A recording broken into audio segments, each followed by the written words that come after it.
In 1975 in Puerto Rico, a farmer saw most of his goats lying lifeless on the ground. He got closer and saw that the animals were stiff and had 2 puncture marks on their necks. Goats were not the only animals that were hurt. Many pigs, cows, and geese lost their lives too.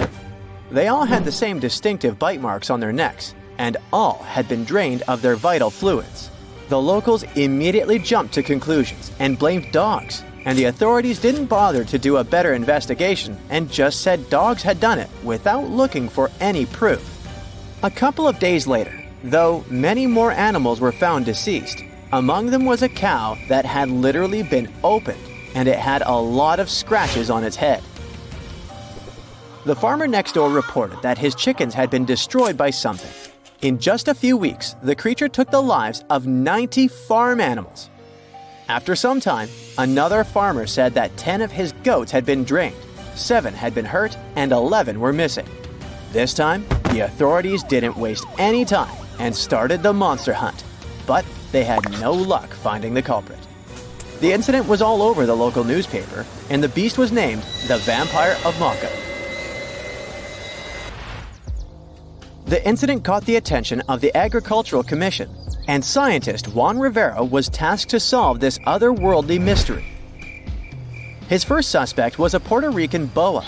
This non-venomous snake can grow to be a little over 6 feet. Still, its diet consists of only small prey. It's also very shy of humans and other animals. It avoids bigger creatures at all costs. You're more likely to see fish climbing trees than this boa taking down a whole cow. Near the crime scene, a large cave was discovered, and we all know that weird creatures like living in dark, cold caves. In the cave, they found some crazy-looking bats. As we've seen in movies, bats can turn into vampires, so they must be the culprit. But no, bats were as innocent as they could be. Their favorite food wasn't cows or goats, it was figs. They were peaceful fruit-eating bats that didn't care about animals. Again, the researcher hit a wall. Suddenly, all the terror stopped in July 1975. It seemed like the creature had vanished into thin air, but not for long. 2 decades later, 62 miles from the previous site, more animals were found. A local vet examined them. He was terrified to discover that every animal had 2 precisely cut holes like he had never seen before. The animals were anemic and looked like they'd passed away recently. By the looks of it, the creature's favorite food was goats, and that's how it got the infamous name we all heard of, Chupacabra, which means the goat sucker. Dogs, chickens, rabbits, and other animals were not off the menu. In short time, the Chupacabra took 1,000 farm animals. Now, this animal had a name, but people still had zero idea about what the Chupacabra looked like, which was terrifying. In Canovanas, Madeline and her mother reported seeing a weird creature that could have been the Chupacabra. They said it had been walking on 2 legs like a human and resembled a kangaroo. They mentioned that the monster also had spikes on the back, no ears, large dark eyes, and 2 holes for a nose. It had 2 arms with 3 fingers. The Chupacabra seemed to like Madeline's house because her husband and his coworker found it in the garage. They tried to capture it, but didn't succeed. Madeline later drew a detailed sketch of it. Many people saw the sketch and reported seeing a similar creature. They claimed it had strong legs and wings and smelled like sulfur. Take all these descriptions with a grain of salt. If they'd been true, they would have been all over the news. But still, keep in mind these descriptions. They will be important later in the story. In 1976, on some talk show, they talked about the Chupacabra, and the show quickly went viral. Soon, people started reporting having seen a similar creature in Florida and Mexico. Many said that the stories were like a unicorn rodeo. They were totally made up. In Mexico, 2 skeptical inquiries, Patricia and Mario, laid traps around those farms where the Chupacabra had allegedly been seen. They caught some animals in their traps, but no sign of the goat sucker. They only captured wild dogs. The police stated that the Chupacabra was just a wild dog, not a mythical creature. And still, in the next 5 years, there were numerous sightings of the Chupacabra worldwide. On the 13th of August of the year 2000, a farmer from Nicaragua found 25 of his sheep and 35 of his neighbor's sheep hurt. So he decided to take the matter into his own hands. One night, he was patiently waiting in the pitch black night for the creature to appear. Suddenly, from the corner of his eye, he saw something and managed to hit it. The creature passed away. Finally, they had proof that the Chupacabra was not just a fairy tale. It was a big thing. Later, the Chupacabra was examined by a vet. The vet was shocked because he had no idea what the creature was. Remember Madeleine's description? Well, the vet described the animal differently, but his story turned out to be more plausible. This Chupacabra had large teeth, giant claws, greenish eyes, bat-like skin, and a crest sticking out of its back. The vet concluded that the animal was some kind of hybrid. They thought it was a cross between a wolf and a crocodile, but it sounds like an exaggeration and is hard to believe. We all know that such a mix is impossible. They did some tests on the body at the university in Nicaragua, and the results didn't quite deliver what they had expected. The animal was a wild dog with mange. Mange is an itchy skin disease that causes dogs to lose their hair. It's also highly contagious. When a dog has mange, their skin becomes scaly and wrinkled. When they returned the body, the farmer noticed it wasn't his Chupacabra. 7 years later, another body was found in Texas. Phyllis Cannon returned to her farm and noticed that some of her chickens had passed away. All seemed to be anemic. Later, she saw coyote-looking creatures that didn't have any hair. More of her animals were harmed, so she had to set up cameras on her farm. But unfortunately, like always, she didn't manage to record anything. Surprisingly, she got a call from a local farmer who had found the Chupacabra hit by a car. Later, another body was found much closer to her farm. She took some pictures of the animal, and soon, those images were all over the internet. Phyllis was curious and sent 5 DNA samples to 5 different universities. The results didn't match any animal in the archives. Researchers had no idea what it was, but it wasn't a dog. Phyllis still has one animal in her freezer and a taxidermied specimen in her house. There are many theories about the Chupacabra. Some claim that the animal is a genetically modified monkey that escaped the lab. Others state that it's some mysterious, otherworldly creature. The most consistent hypothesis is that the Chupacabra is a mix between a Mexican wolf and a coyote with mange. Now, do you remember that Phyllis said that she had sent samples to 5 universities and no match had been found? Well, it turned out she hadn't been telling the truth. At one university, they found that the animal was a mix between a coyote and a Mexican wolf and that it had mange. Animals with mange are weak and will likely try to hunt farm animals to survive. People, when they see something they don't know, tend to exaggerate, which is why all witnesses describe the animal differently. He's known as a creature of pure terror, a monster that inspires fear in all who gaze upon him. His name is Bigfoot. This hulking beast was said to have shaggy fur covering his massive frame. His eyes were glowing, fiery orbs of orange and red, and his teeth were sharp and jagged like knives. His massive hands had long, sharp claws that seemed to glow with weird energy. His most famous feature? His feet. Massive and heavy, with thick, sturdy toes that seemed to be able to crush anything in their path. Whenever he moved, the ground trembled beneath his weight, and his growls sounded like a volcano was just about to erupt.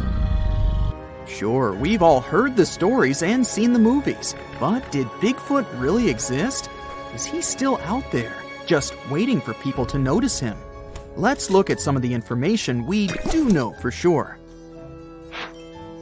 Bigfoot became well known back in 1958 when a man from California named Ray Wallace claimed to have found large footprints near his work area. For years, his kids believed the whole thing was just a prank pulled by their father. People have reported finding many more footprints, and a few handprints that were similar, but some of them were left by bears, others were fake, and many others can't be explained to this day. But the legend of Bigfoot predates this event. In 1955, a man named William Rowe said he saw a creature that looked partly human and partly animal while hiking on Moca Mountain in British Columbia. He later signed a document stating that the creature was about 6 feet tall, had brown silver-tipped hair, and had thick arms, broad feet, and breasts. Then there's the story of Albert Ostman, who claimed in 1924 that while he was camping alone near Toba Inlet in British Columbia, he was taken by a Bigfoot and held captive by the Bigfoot's family for a week.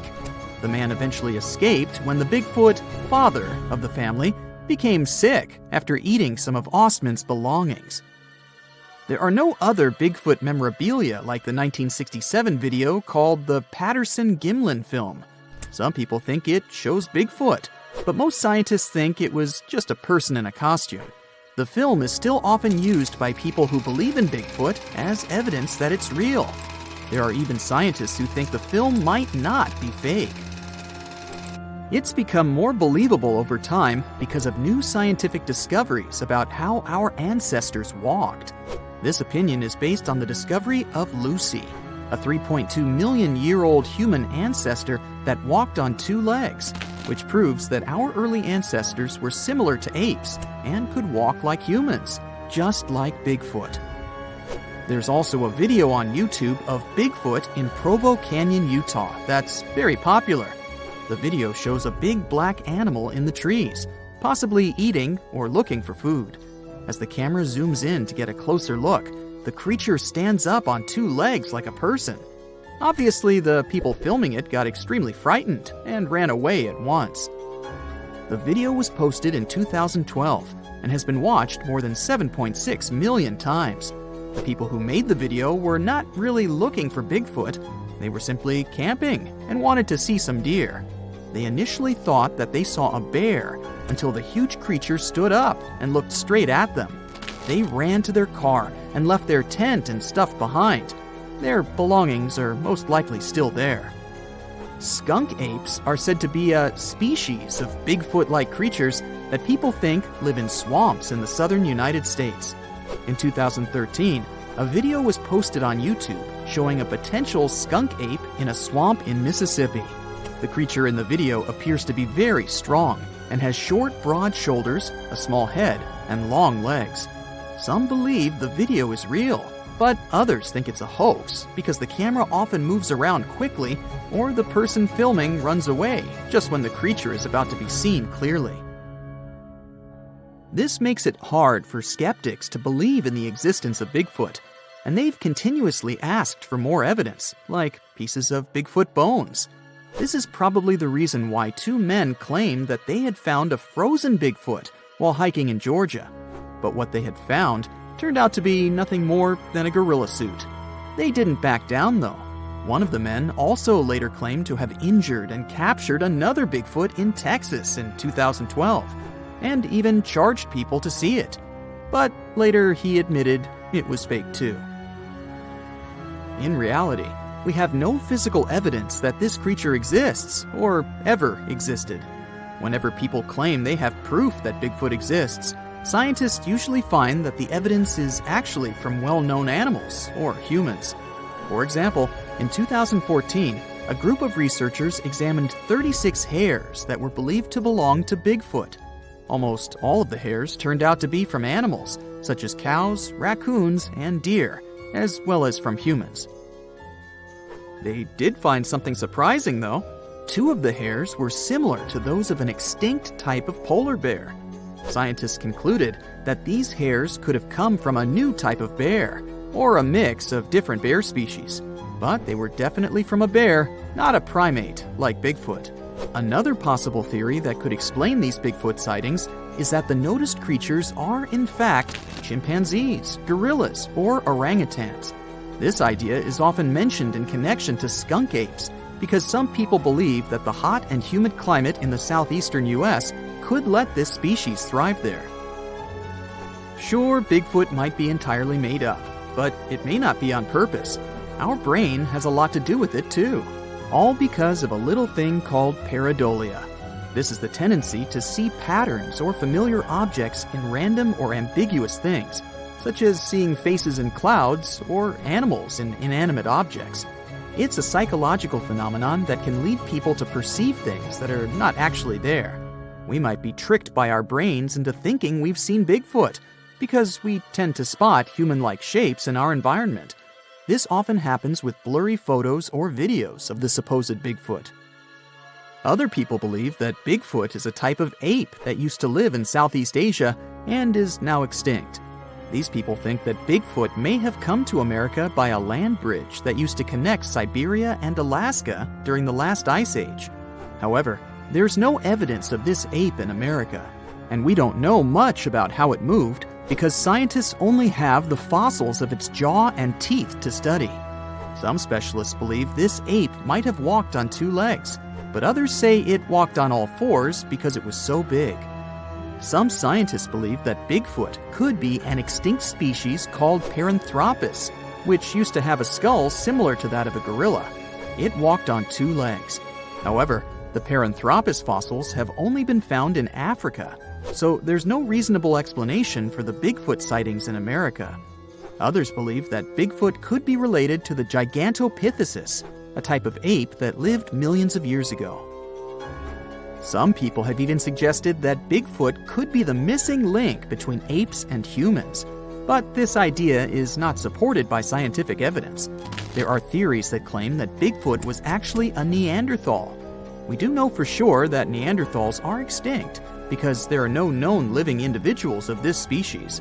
All evidence suggests that Neanderthals became extinct around 40,000 years ago, and there have been no confirmed sightings or discoveries of Neanderthals since then.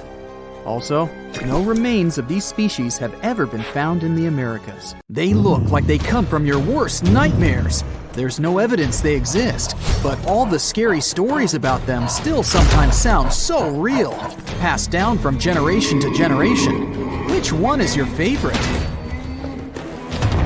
The first creature that probably comes to your mind is Bigfoot, a giant creature that reminds you of an ape and allegedly leaves extremely large footprints and other traces that make people in the area of the Pacific Northwest wonder if it's really there.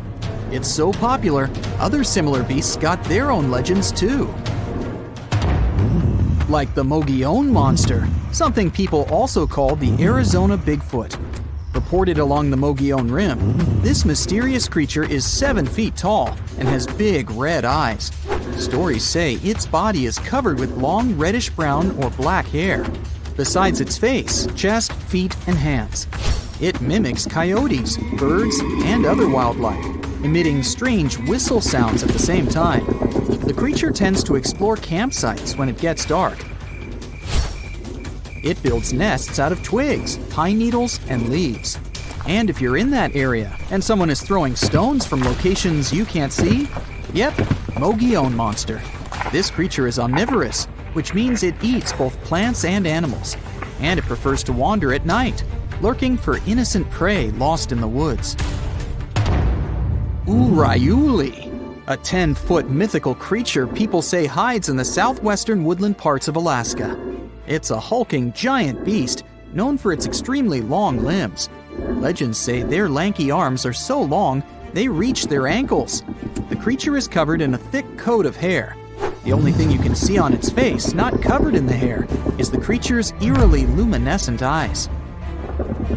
The legend says Urayuli use their glowing eyes to hypnotize their prey. But not us, since stories say they prefer to catch deer. And they're known to be kind towards humans.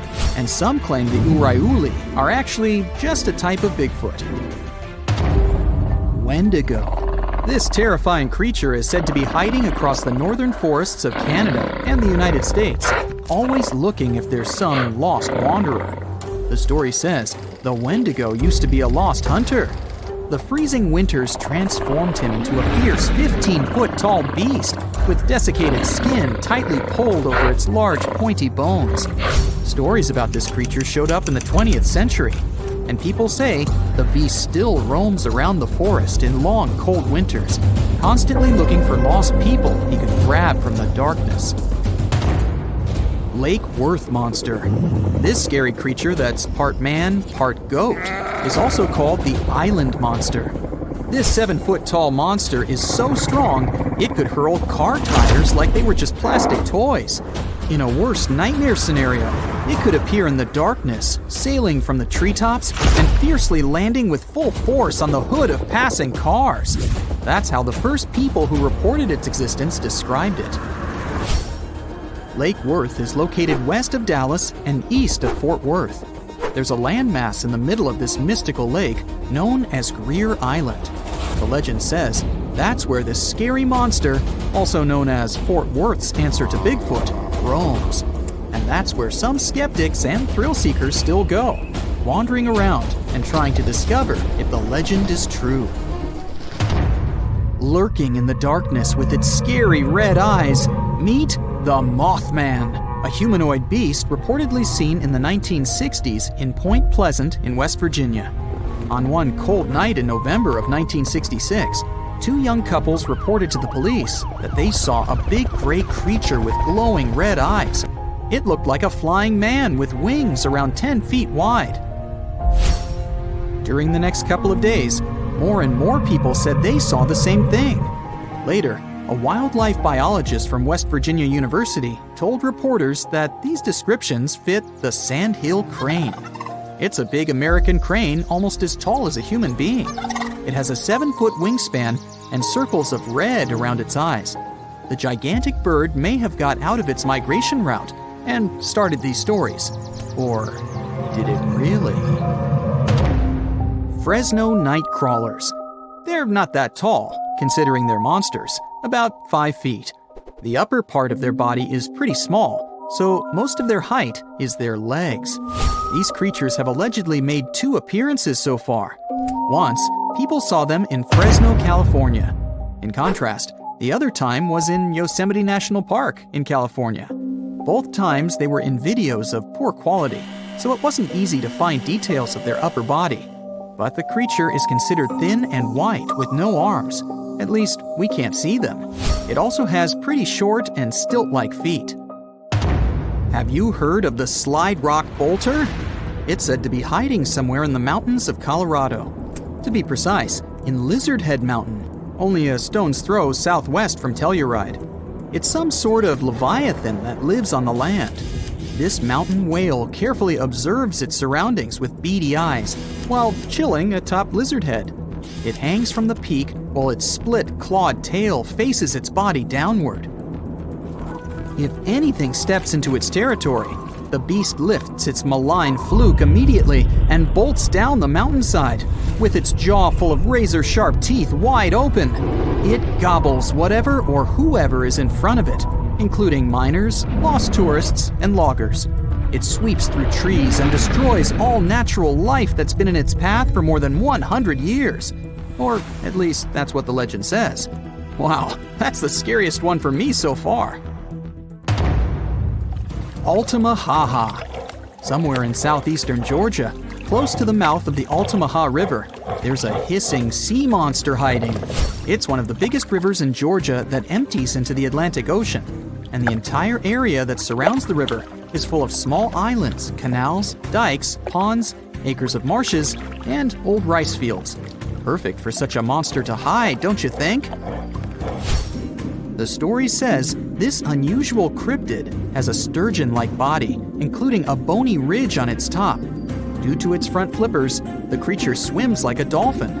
His snout reminds me of a crocodile. His teeth are large and sharp, whereas his eyes are big and protruding. The beast is green or gray with a white-yellowish underbelly and is up to 30 feet long. There's no physical evidence the Altamaha really lives there, but the legends date back centuries when people started talking about an enormous snake-like beast that hissed and bellowed. Loch Ness Monster, or how many like to call it, Nessie. This myth dates back from old times, all the way to a group of people that lived in ancient Scotland known as the Picts. The legend started to grow in the 1930s. Back then, a road near Loch Ness was finished, offering a nice view of the lake without bigger obstacles. And in April of 1933, a couple noticed there was a large animal. They compared it to a prehistoric monster or dragon. Most people imagine it as a plesiosaur, which is basically a marine dinosaur. The beast quickly crossed the couple's car's path and then disappeared below the water's surface. Later that year, some researchers even found big footprints. They believed they were from a pretty soft-footed solid creature around 20 feet long. Later, some determined the tracks were the same as the ones that a hippopotamus leaves. Plus, scientists said the lake wasn't that nutrient-rich for such a large predator. There are not enough animals to support such a beast at the top of the food chain. But the legend about a giant mythological creature has moved on and still makes people across the world wonder if there's really something hiding deep down in the dark, murky waters of Loch Ness. Why can't mermaids be real? Well, firstly, they would freeze and struggle to survive in the frigid ocean waters. Brr! You know, those skinny Disney types would turn into icicles. The truth is, the human body isn't built for prolonged aquatic adventures. I mean, come on, who wants to hang out in bone-chilling depths? Sure, there are warmer spots near the ocean surface, but if mermaids wanted to set up shop at the bottom of the deep blue, things would get frosty real quick. Water temperature drops like a pop balloon the deeper you go. So what would a cold-resistant mermaid look like? Hairy and big. Imagine a super fuzzy aquatic mammal or an extra plump mermaid rocking the underwater fashion scene. Not exactly the image we had in mind, huh? Secondly, they just can't cherry-pick body parts like in a mythical buffet. Mammals and fish play by different rules. Fish don't have the warm-blooded hairy vibes that define mammals like us. It's like trying to merge a human with a fish. Evolutionarily speaking, that's a big no-no. Our human lineage and the fish clan took different paths long ago.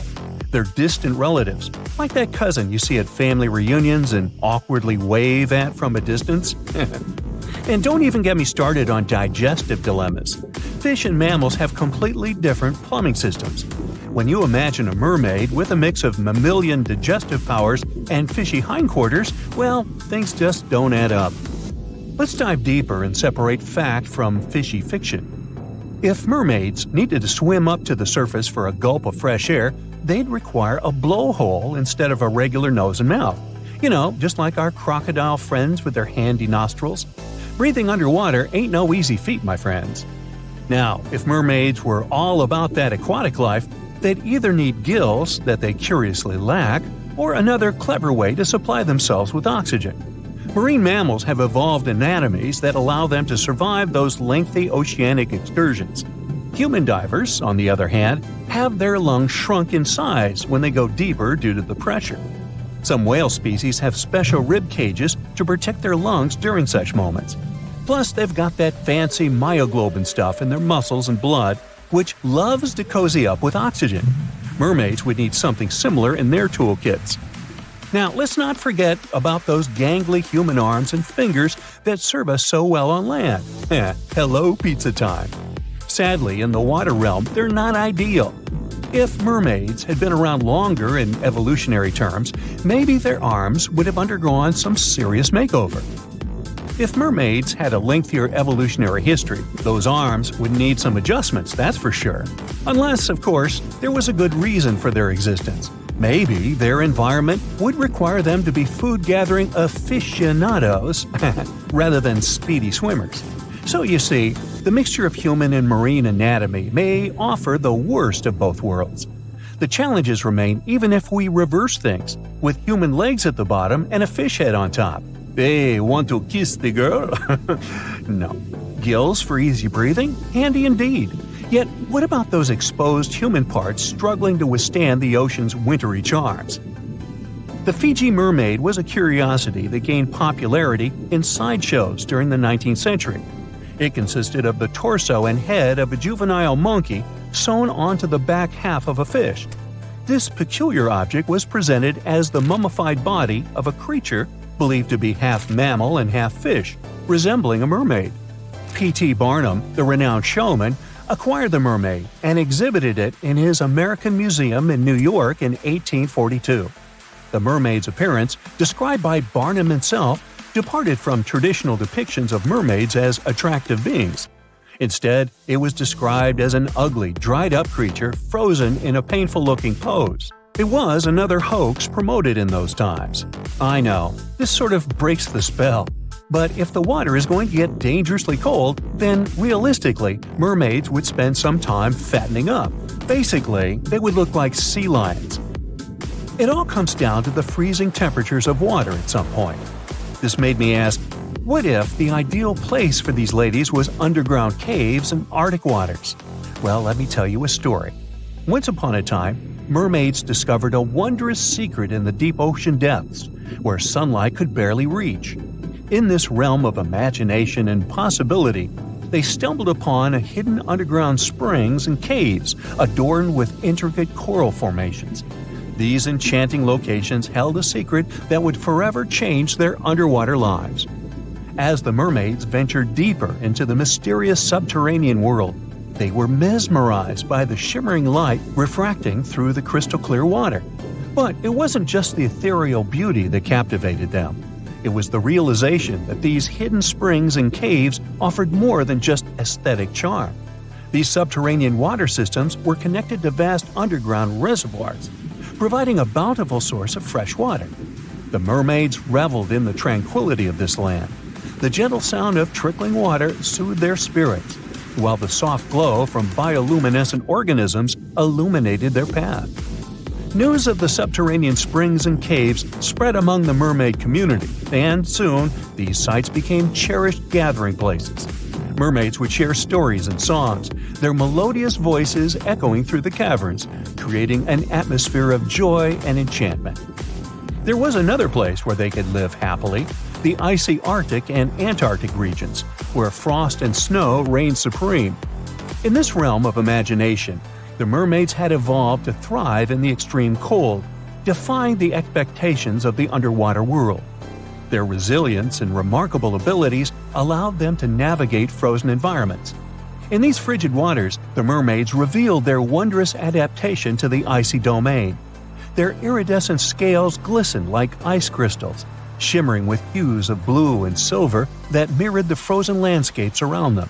They possessed an innate ability to regulate their body temperature, enabling them to withstand the biting cold and icy currents. To navigate through the frozen terrain, the mermaids developed special features. Their tails transformed, bearing a majestic combination of sleekness and strength, resembling the magnificent flukes of the Arctic whales. With each flick, they propelled themselves effortlessly through the dense icy waters, moving with a grace that mesmerized everyone who saw them. Within this frozen wonderland, the mermaids found solace and purpose. They became the guardians of these icy realms, nurturing delicate ecosystems hidden beneath the frost-covered surface. Okay, well, maybe the story is just one version of how reality could unfold, but we do have real-life mermaids in our world. People admire these creatures so much that they create events and communities to swim together while wearing costumes. In the UK, there is a mesmerizing mermaid who is admired by a lot of people. Her name is Hannah Caddick, also known as Mermaid Torva, and her tale showcases the vibrant colors of the local sea life. The Portland Week event is organized to raise funds for an environmental group, and Hannah, who resides on a nearby houseboat, is part of the growing community of mermaids in the UK. Like other mermaids, Hannah uses a monofin, a large single flipper that propels her through the water. These monofins can be quite expensive, with silicone tails costing over £2,000 and often being meticulously handcrafted. So, would you consider getting a tail and joining this community? Or would you prefer to be a spectator and watch them from the shore? And here's a short useful fact. Nowadays, when we hear the word siren, we often think of mermaids. But let's not forget that sirens were there to blur the line between life and the beyond and to serenade everyone with an utterly irresistible song. While plenty of water-dwelling temptresses are out there, the sirens were the real deal. They lured sailors. But mermaids aren't the same as them. Mermaids are enchanting and nice creatures. And these days, sirens are what you hear when fire trucks, ambulances, and police cars drive by on their way to help someone. Deep within the dense rainforests of the Democratic Republic of Congo, a mysterious creature is roaming its habitat.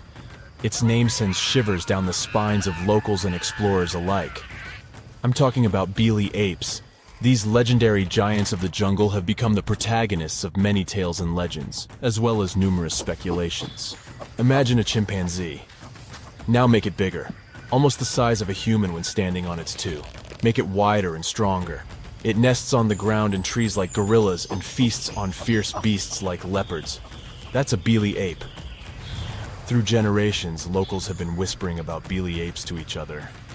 There are stories of them roaming the jungles on their 2 feet, vanishing into thin air when encountered by a human but leaving massive footprints behind.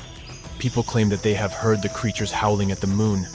They also state that the beasts are immune to poisonous darts. Locals call them the ones which beat the tree, and the one which kills the lion. Local communities view them as guardians of the forest, possessing ancient wisdom passed down through the ages. About 2 decades ago, scientists and researchers got intrigued by what was going on in those rainforests and what those creatures were. A group of researchers went to study them, and here's what they found out. Remember that the locals say that Bili apes avoid humans.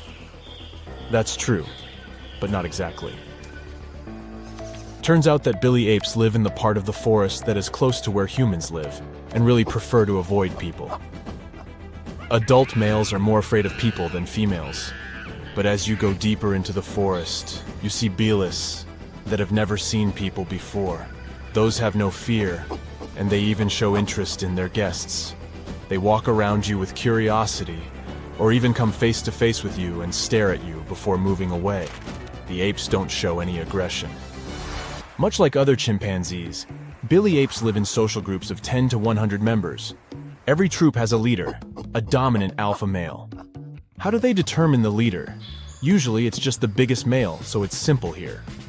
The leader makes decisions and protects the group, but he also has the highest rank and gets priority access to everything, like food or mates. There are even more rankings. Females have their own ranks, and more dominant apes have influence over others. They really are bigger than an average chimpanzee, and early in life, they have a gray coat. Their diet is also similar to that of chimpanzees. This means that about 90% of their diet is plants and fruits, only 6% is animal products, and the remaining 4% are insects. In some instances, they act more like gorillas. For example, these fearless creatures don't only nest on trees, but on the ground as well. They make their nests themselves, moving branches and samplings into central bowls. Researchers are still baffled by this fact because the ground isn't safe, with all those leopards, lions, and buffaloes roaming around. Maybe those creatures are as fierce as the local tales say. But here's the thing. The apes that live close to humans avoid nesting on the ground and are also way quieter, trying to avoid hunters. By the way, the nests of chimpanzees are cleaner than our beds.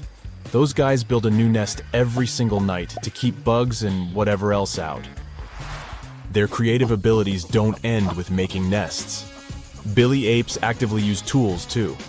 They have been observed using sticks or branches as tools to probe termite mounds or extract honey from beehives. There are several types of tools, and all have a particular purpose. The tools used to harvest driver ants are the largest ever found in Africa. This shows that these creatures have quite impressive cognitive abilities and problem-solving skills. Also, social learning. If one chimpanzee figures something out and that works, the others will observe, learn, and adopt the same strategy. Not every animal is capable of that. So that's what we know. When the research group came back, one of the members published a report in a magazine. Their faces are much flatter than those of chimpanzees. They turn gray early in life. They have a distinct howl that gets louder during the full moon. Those must be a new species unknown to scientists, a hybrid of the gorilla and the chimpanzee. Well, that's quite a scientific discovery. The researcher gave many interviews to famous channels and magazines, but then it was discovered that the researchers had a PhD in behavioral psychology. So some experts in the field turned skeptical about her report. Bilis did show some unique behavior that's not typical to chimpanzees. but that was mostly limited to nesting on the ground. So, are they a new species or not? The other members of the research group came forward after comparing Bili's DNA to the DNA of chimpanzees. They announced that the two samples of DNA were the same. They confirmed that the mysterious Bili apes were the same species as chimpanzees. Even more than that, they weren't even mutants or hybrids. Yes, they were a tiny bit bigger, and they would go gray earlier. But take humans. Some are taller, some are shorter, some are wider. Some get gray hairs earlier. And we all have different skin and hair and eye color. But just because I'm blonde and have an average height, and my neighbor is tall and has dark hair, doesn't make us different species. So, that was the argument of the other scientists from the research group. So, the whole speculation of Bili apes being a new species unknown to science was nothing. The claim that Bilis howl at the moon was also debunked by another researcher from the group. The story is not new. There were other instances of such wrong calls, but there were also the opposite cases, when two species were believed to be the same but turned out to be different. For example, Sumatran orangutan and Bornean orangutan were thought to be the same species for a while. But in the late 1990s, scientists established that the two were different. Both look alike, and both have that typical shaggy reddish fur, but Sumatran orangutans have longer hair and have closer social bonds with their community. Bornean orangutans are the ones who would go down to the ground more often. Both of the species are endangered, with just a bit over 100,000 Bornean orangutans left and just 14,000 Sumatrans. As recently as 2017, a new third species of orangutan was announced, the Tapanuli orangutan. There are just about 800 of those left in the world, and it's the most endangered species of all apes. Let's throw in a couple of facts about apes. Wild chimpanzees only live in Africa, and only in 21 countries of all. That's also the homeland of humans. Yes, millions of years ago, the first humans evolved in Africa. Chimpanzees are actually humans' closest living relatives. A human and a chimpanzee share an impressive 98.8% of the DNA. Humans, chimps, and bonobos share the same ancestor from 7 million years back. That's a very distant relative, but it explains why we're so alike. Seriously, we are. Chimps can catch human diseases, and scientists believe that they can develop Alzheimer's. Also, chimps have distinctive personality types similar to humans. They display varied degrees of the 5 major personality traits: extroversion, openness, agreeableness, neuroticism, and conscientiousness. Chimpanzees are also known for fighting over territories with other groups. As I told you, they also learn from each other, not just about tools, but stuff like fashion too. In Zambia, a chimpanzee once stuck a stalk of grass behind her ear. And other female chimpanzees did the same thing after her. Also, the language. They won't be able to speak English, of course, but one chimpanzee that lives in captivity has picked up American Sign Language. Now it can do more than 350 signs to communicate with the caretakers. The chimp even passed this knowledge down to her adopted son. Australia used to have its own giants. Those were huge animals that could have dwarfed anything living on this continent these days. Scientists found the remains of many of those ancient creatures in the Narracuta Caves in South Australia, 4 hours away from Adelaide. It's a lovely region, but it can be treacherous. Watch out for holes the ground is pocked with. Known as pitfall traps, many of them are no wider than a coffee table. They're deep and plunge into the darkest of caverns. One of such caverns is called Victoria Fossil Cave, and it's a treasury that's been hiding the bones of around 45,000 animals for centuries. Some of the oldest bones belong to creatures far more terrifying than any animal you can encounter today. Those were the ancient Australian megafauna, huge beasts that roamed the continent during the Pleistocene epoch. During those, there were giant snakes, huge flightless birds, wombat-like creatures the size of a rhinoceros, and many others. One of the largest examples of the Australian megafauna scientists have discovered so far is the Diprotodon. That giant herbivorous creature was 10 feet long and 6.5 feet tall, and weighed more than 6,000 pounds, about as much as a small Asian elephant. Even though this terrifying beast didn't eat meat, It could have smashed other animals with its sheer weight. Scientists have found the remains of hundreds of such creatures all over Australia, so it's safe to say that no other animal from that time or in that location was larger than this giant.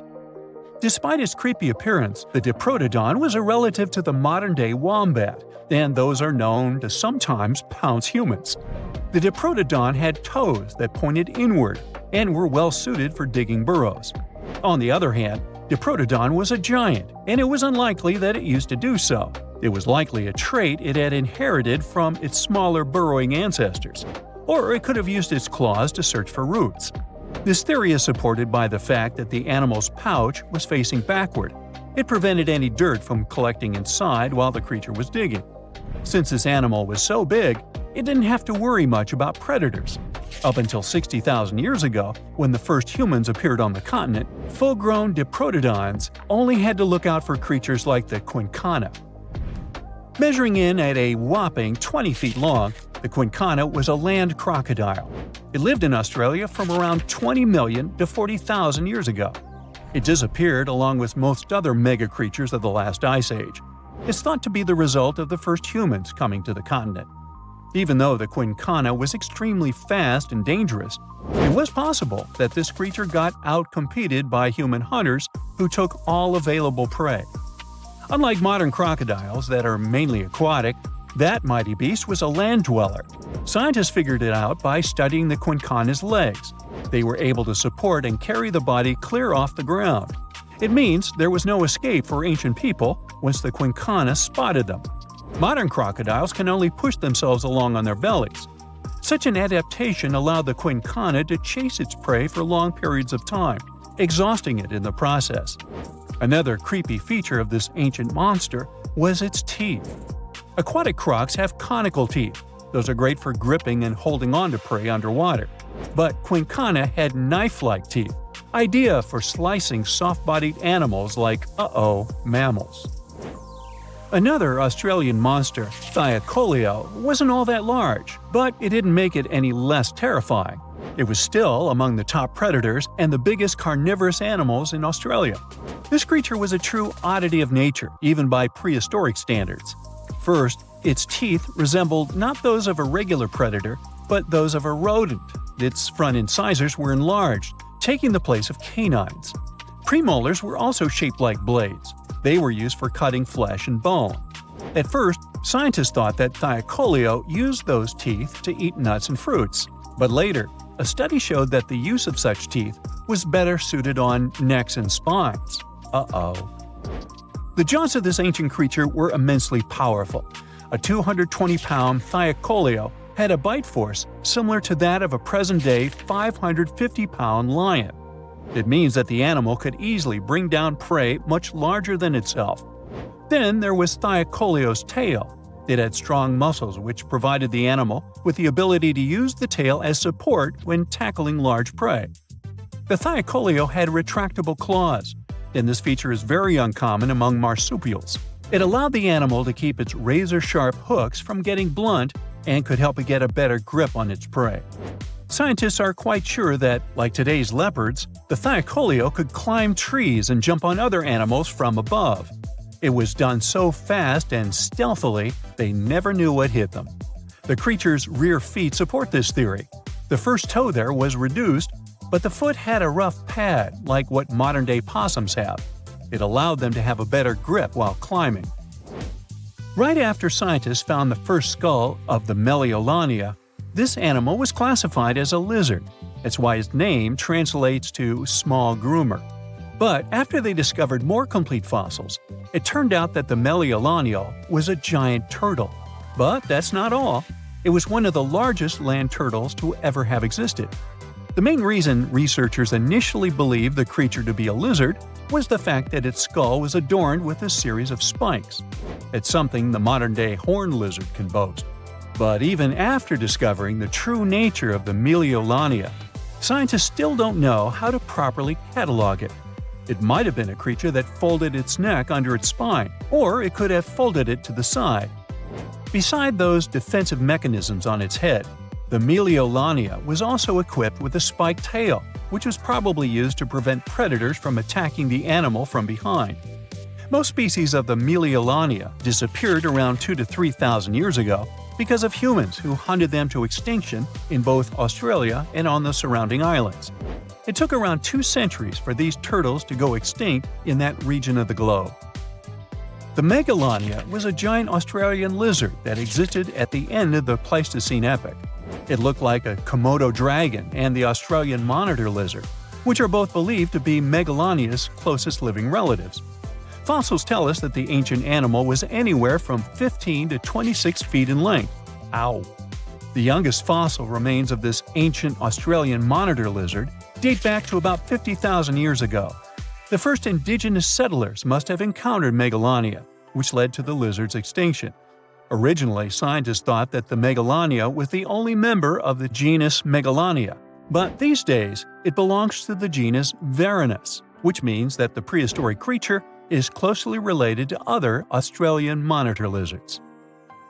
Our next giant creature on the list was once dubbed an ostrich on steroids. I mean, look at it. It was the last of the thunderbirds to go extinct in Australia. The Genyornis lived on the continent at the same time as early humans. They might have coexisted for 15,000 years or so before the huge bird eventually disappeared. This theory has some proof. The bird's fossils found along with human artifacts. Some cave paintings also depict flightless birds similar to the Genyornis in size and shape. Although it wasn't the largest bird in Australia, the goose-like creature was still as tall as a grown-up man and weighed around 550 pounds. Even a modern-day ostrich can be dangerous if it feels threatened. Imagine meeting its giant prehistoric relative. Scientists are still arguing about its diet. Many believe the creature was an herbivore, but there's still a chance that the Genyornis was a partial scavenger. Its small, stubby wings and powerful hoof-like legs hint that the bird could have been a plant eater. But its huge beak and exceptionally deep lower jaw evoke suspicion. Such features are highly unusual in birds. There's a lake in the heart of Asia that holds 1/5 of all the world's liquid freshwater. It's more than all the 5 Great Lakes have together.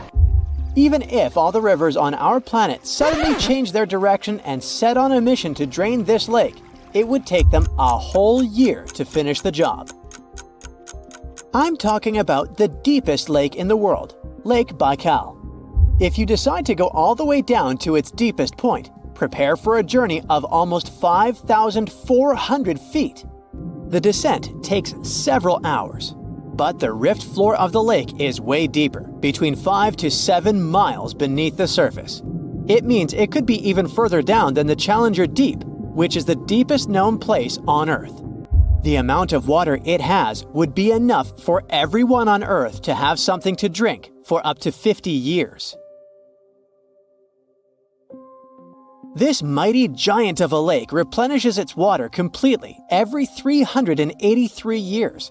Baikal has a great delivery crew of over 300 rivers and streams, bringing their waters right in. And only one river flows out of Baikal, the Angara, which is headed straight for the Arctic Ocean. Baikal isn't only the deepest, but also the oldest existing freshwater lake in the world. It formed at least 25 million years ago. It all began when the Earth's crust decided to play Tetris and created the lake and the surrounding mountains. At some point, Baikal must have been just a humble riverbed, but then tremors and fractures shook the Earth, and the distance between the shores got bigger. Water levels rose thanks to the melting glaciers. Then, several lakes formed and later merged into one. Baikal is one of around 20 lakes in the world that are older than 1 million years. And since it wasn't disturbed by glacial periods, it's a perfect research ground for scientists. Its deep-drilled core sediments can tell a lot about the climate of our planet in different periods. Since Baikal is in a rift basin with 2,000 seismic tremors per year, the lake is deepening and still growing in size. Its shores drift apart at around the same rate as South America and Africa are moving away from each other, so it has all the potential to become an ocean. Another thing Baikal has in common with the oceans is that it has water rich in oxygen. even at its lowest depths. This is one of the reasons why the fauna of the lake is so incredibly rich. It's home to over 2,500 various animals and 1,000 plant varieties. Around half of them are unique and only exist in this area, like the endemic algae, the Baikal omul fish, and the Baikal oilfish.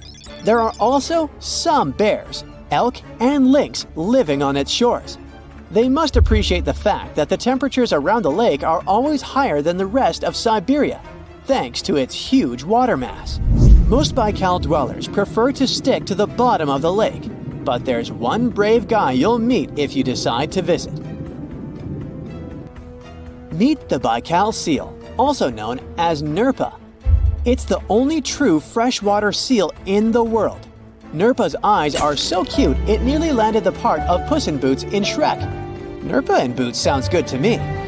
These huge eyes are there to help them follow their favorite pelagic fish underwater. There are other seal kinds that can handle freshwater or use it to breathe, but these cuties spend their entire lives in it. But wait, how did seals, which are supposed to be oceanic creatures, end up in a lake miles and miles away from the sea?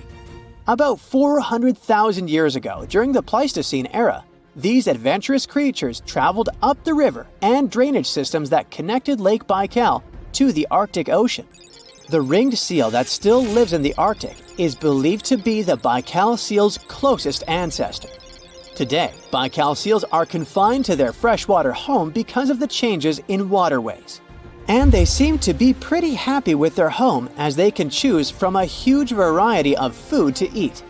The seals mostly hang out in the north and central areas of the lake, but move south in the winter. The lake gets covered with ice, which they use as a chill-out zone, just like their oceanic cousins use rocks or the beach. Since at least 1969, Lake Baikal has had some mysterious ice rings pop up randomly here and there. At some point, they got so big that the astronauts even spotted them from space. The rings usually appear in late April, but can be there in January or May.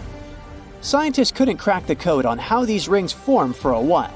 They had all sorts of theories, and the most popular involved methane gas bubbles from the lake's depths. But then, scientists noticed that some of the rings were in shallower waters, where gas emissions don't happen. So, an international team of scientists decided to solve the mystery. They traveled to Lake Baikal, drilled holes in the ice, and dropped sensors into the water. In 2016, when they started the research, they heard that 2 vans had gotten stuck in the mysterious ice rings. Once they had analyzed the data from the sensors, it turned out that the secret behind the rings was warm eddies flowing clockwise under its ice cover. The currents were less intense in the center of the eddies, so the ice above them was thicker at the edges. The waters of the lake are so clear that you can see some extremely deep parts up to over 130 feet down. This is thanks to the surrounding mountains that send off melting ice right in. Plankton that live in the lake also helps clean the floating debris. When this crystal clear water freezes, it forms an unusually thick and see-through layer of ice. The wind likes to play sculptor on Baikal and creates one-of-a-kind pieces of art here. It picks up water, which, of course, freezes into the most unusual designs. Frozen bubbles and icicles you've never seen before. The location and geography of the lakes and the cycles of melting and refreezing create the perfect conditions for this ice workshop. And you can even see rocks that seem to be floating. The bottom of the rock freezes to the surface of the ice. Then, the strong winds wear away the surroundings, leaving a perfect pedestal for the rock. If you think the floating rocks look eerie, how about Baikal's version of the Loch Ness Monster? The local Buryat people have a legend about the water dragon master that lives in the lake. A dragon is believed to be the most powerful creature living on Earth in Asian mythology. They believe there are 4 dragons living in the 4 seas, each responsible for one of the cardinal directions. Baikal is the North Sea in this story. The image of this dragon is supposedly etched in ancient petroglyphs on the cliffs of Baikal. There's also a hefty stone slab that looks like a monument dated back to somewhere between the 3rd and the 9th century BCE, depicting a mysterious water monster. Imagine the stories this stone could tell, echoing the whispers of a bygone era and leaving us to unravel the enigma of the Baikal cliffs. The legend says that a local warrior was chasing the dragon. He finally reached the largest Baikal island of Alkan. He was ready to face and defeat the dragon, but the beast turned into a beautiful girl, and they got married. That's one unusual twist to a classic defeat the dragon and take the girl story. So, local legends describe that dragon as a giant sturgeon with an almost gator-like snout and armored body. In reality, the mythical monster must be one of the many huge fish living in the lake. They can afford to grow to several feet in length thanks to the high levels of oxygen in the water. Beluga sturgeon can weigh several thousands of pounds, lives up to 50 or 60 years, and never stops growing. Let's go with the widely accepted theory that a massive asteroid hitting our planet wiped out the dinosaurs. It does make you wonder why mammals made it though. One idea is that mammals were better prepared. Back then, they weren't the most popular creatures on Earth, but they were pretty diverse. They bred themselves into a huge range of species, and it might have saved them. Some said mammals survived because they were smaller, so they needed fewer resources. As they had to constantly hide from dinosaurs, they managed to survive in difficult environments, way before the hit. But let's say the asteroid never came, and it never damaged the environment the dinosaurs thrived in. It's safe to say our fauna would look different today. Take the mighty Titanosaur. It's considered the biggest land animal to ever exist, some reaching lengths of about 7 standard cars lined up. It had a neck so long that it would have needed a 2-story home just to fit. It also had a plant-based diet, so it ate from the ground, but from very tall trees too. There was nothing much left to eat for, say, the little Jeremiah, a mammal that lived roughly at the same time, but was as small as a popsicle stick.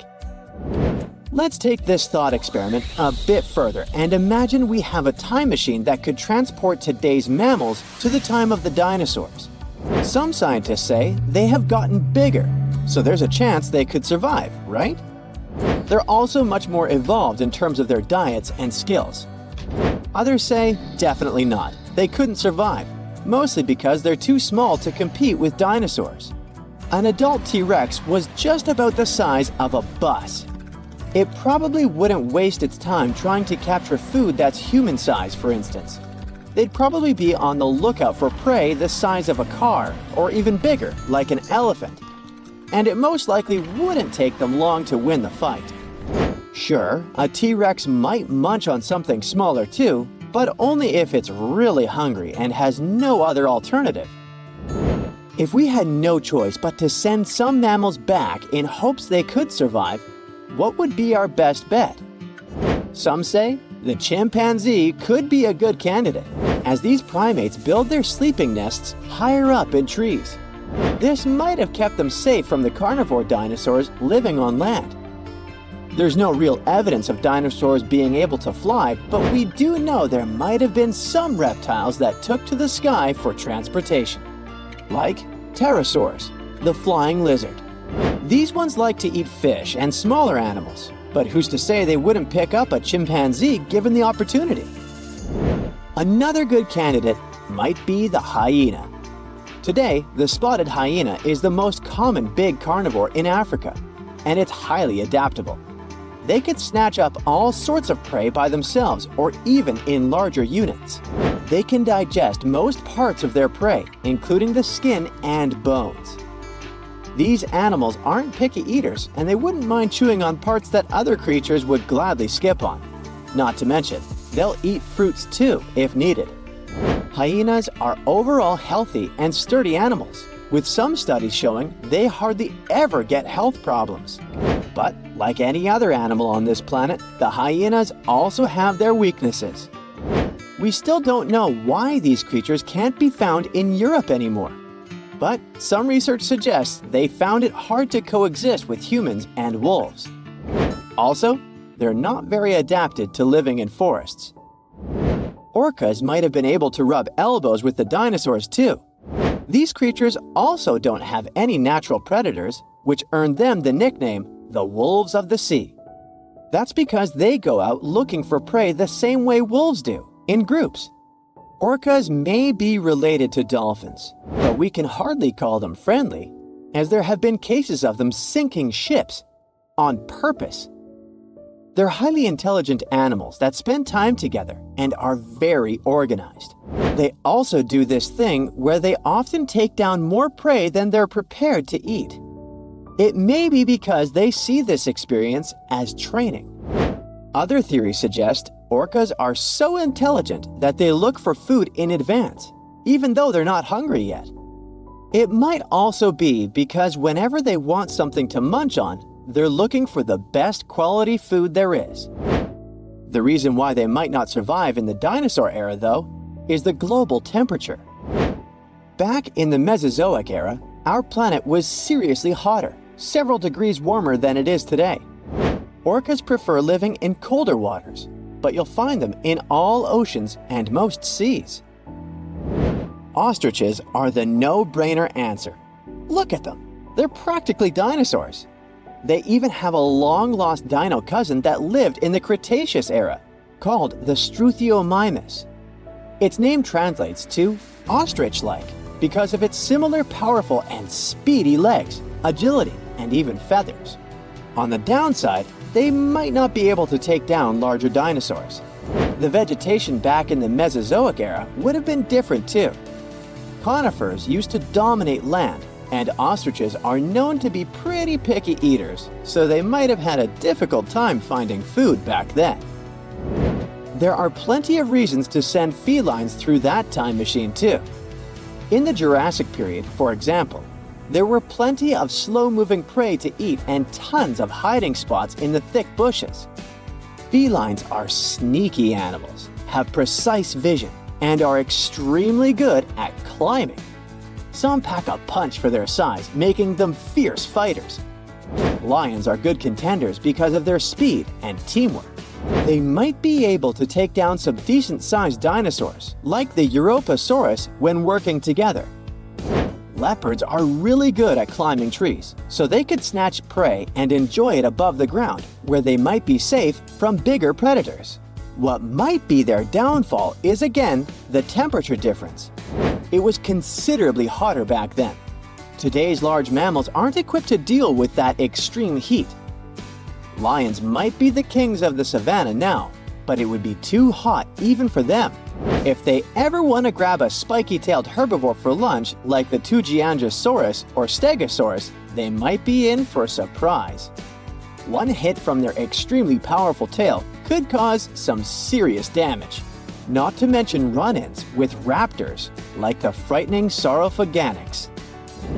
The single most likely animal that might survive being roommates with the dinosaurs is the platypus. This quirky Aussie creature is one of those rare egg-laying mammals. It's a fan of freshwater and as close to a living relic as an animal can be.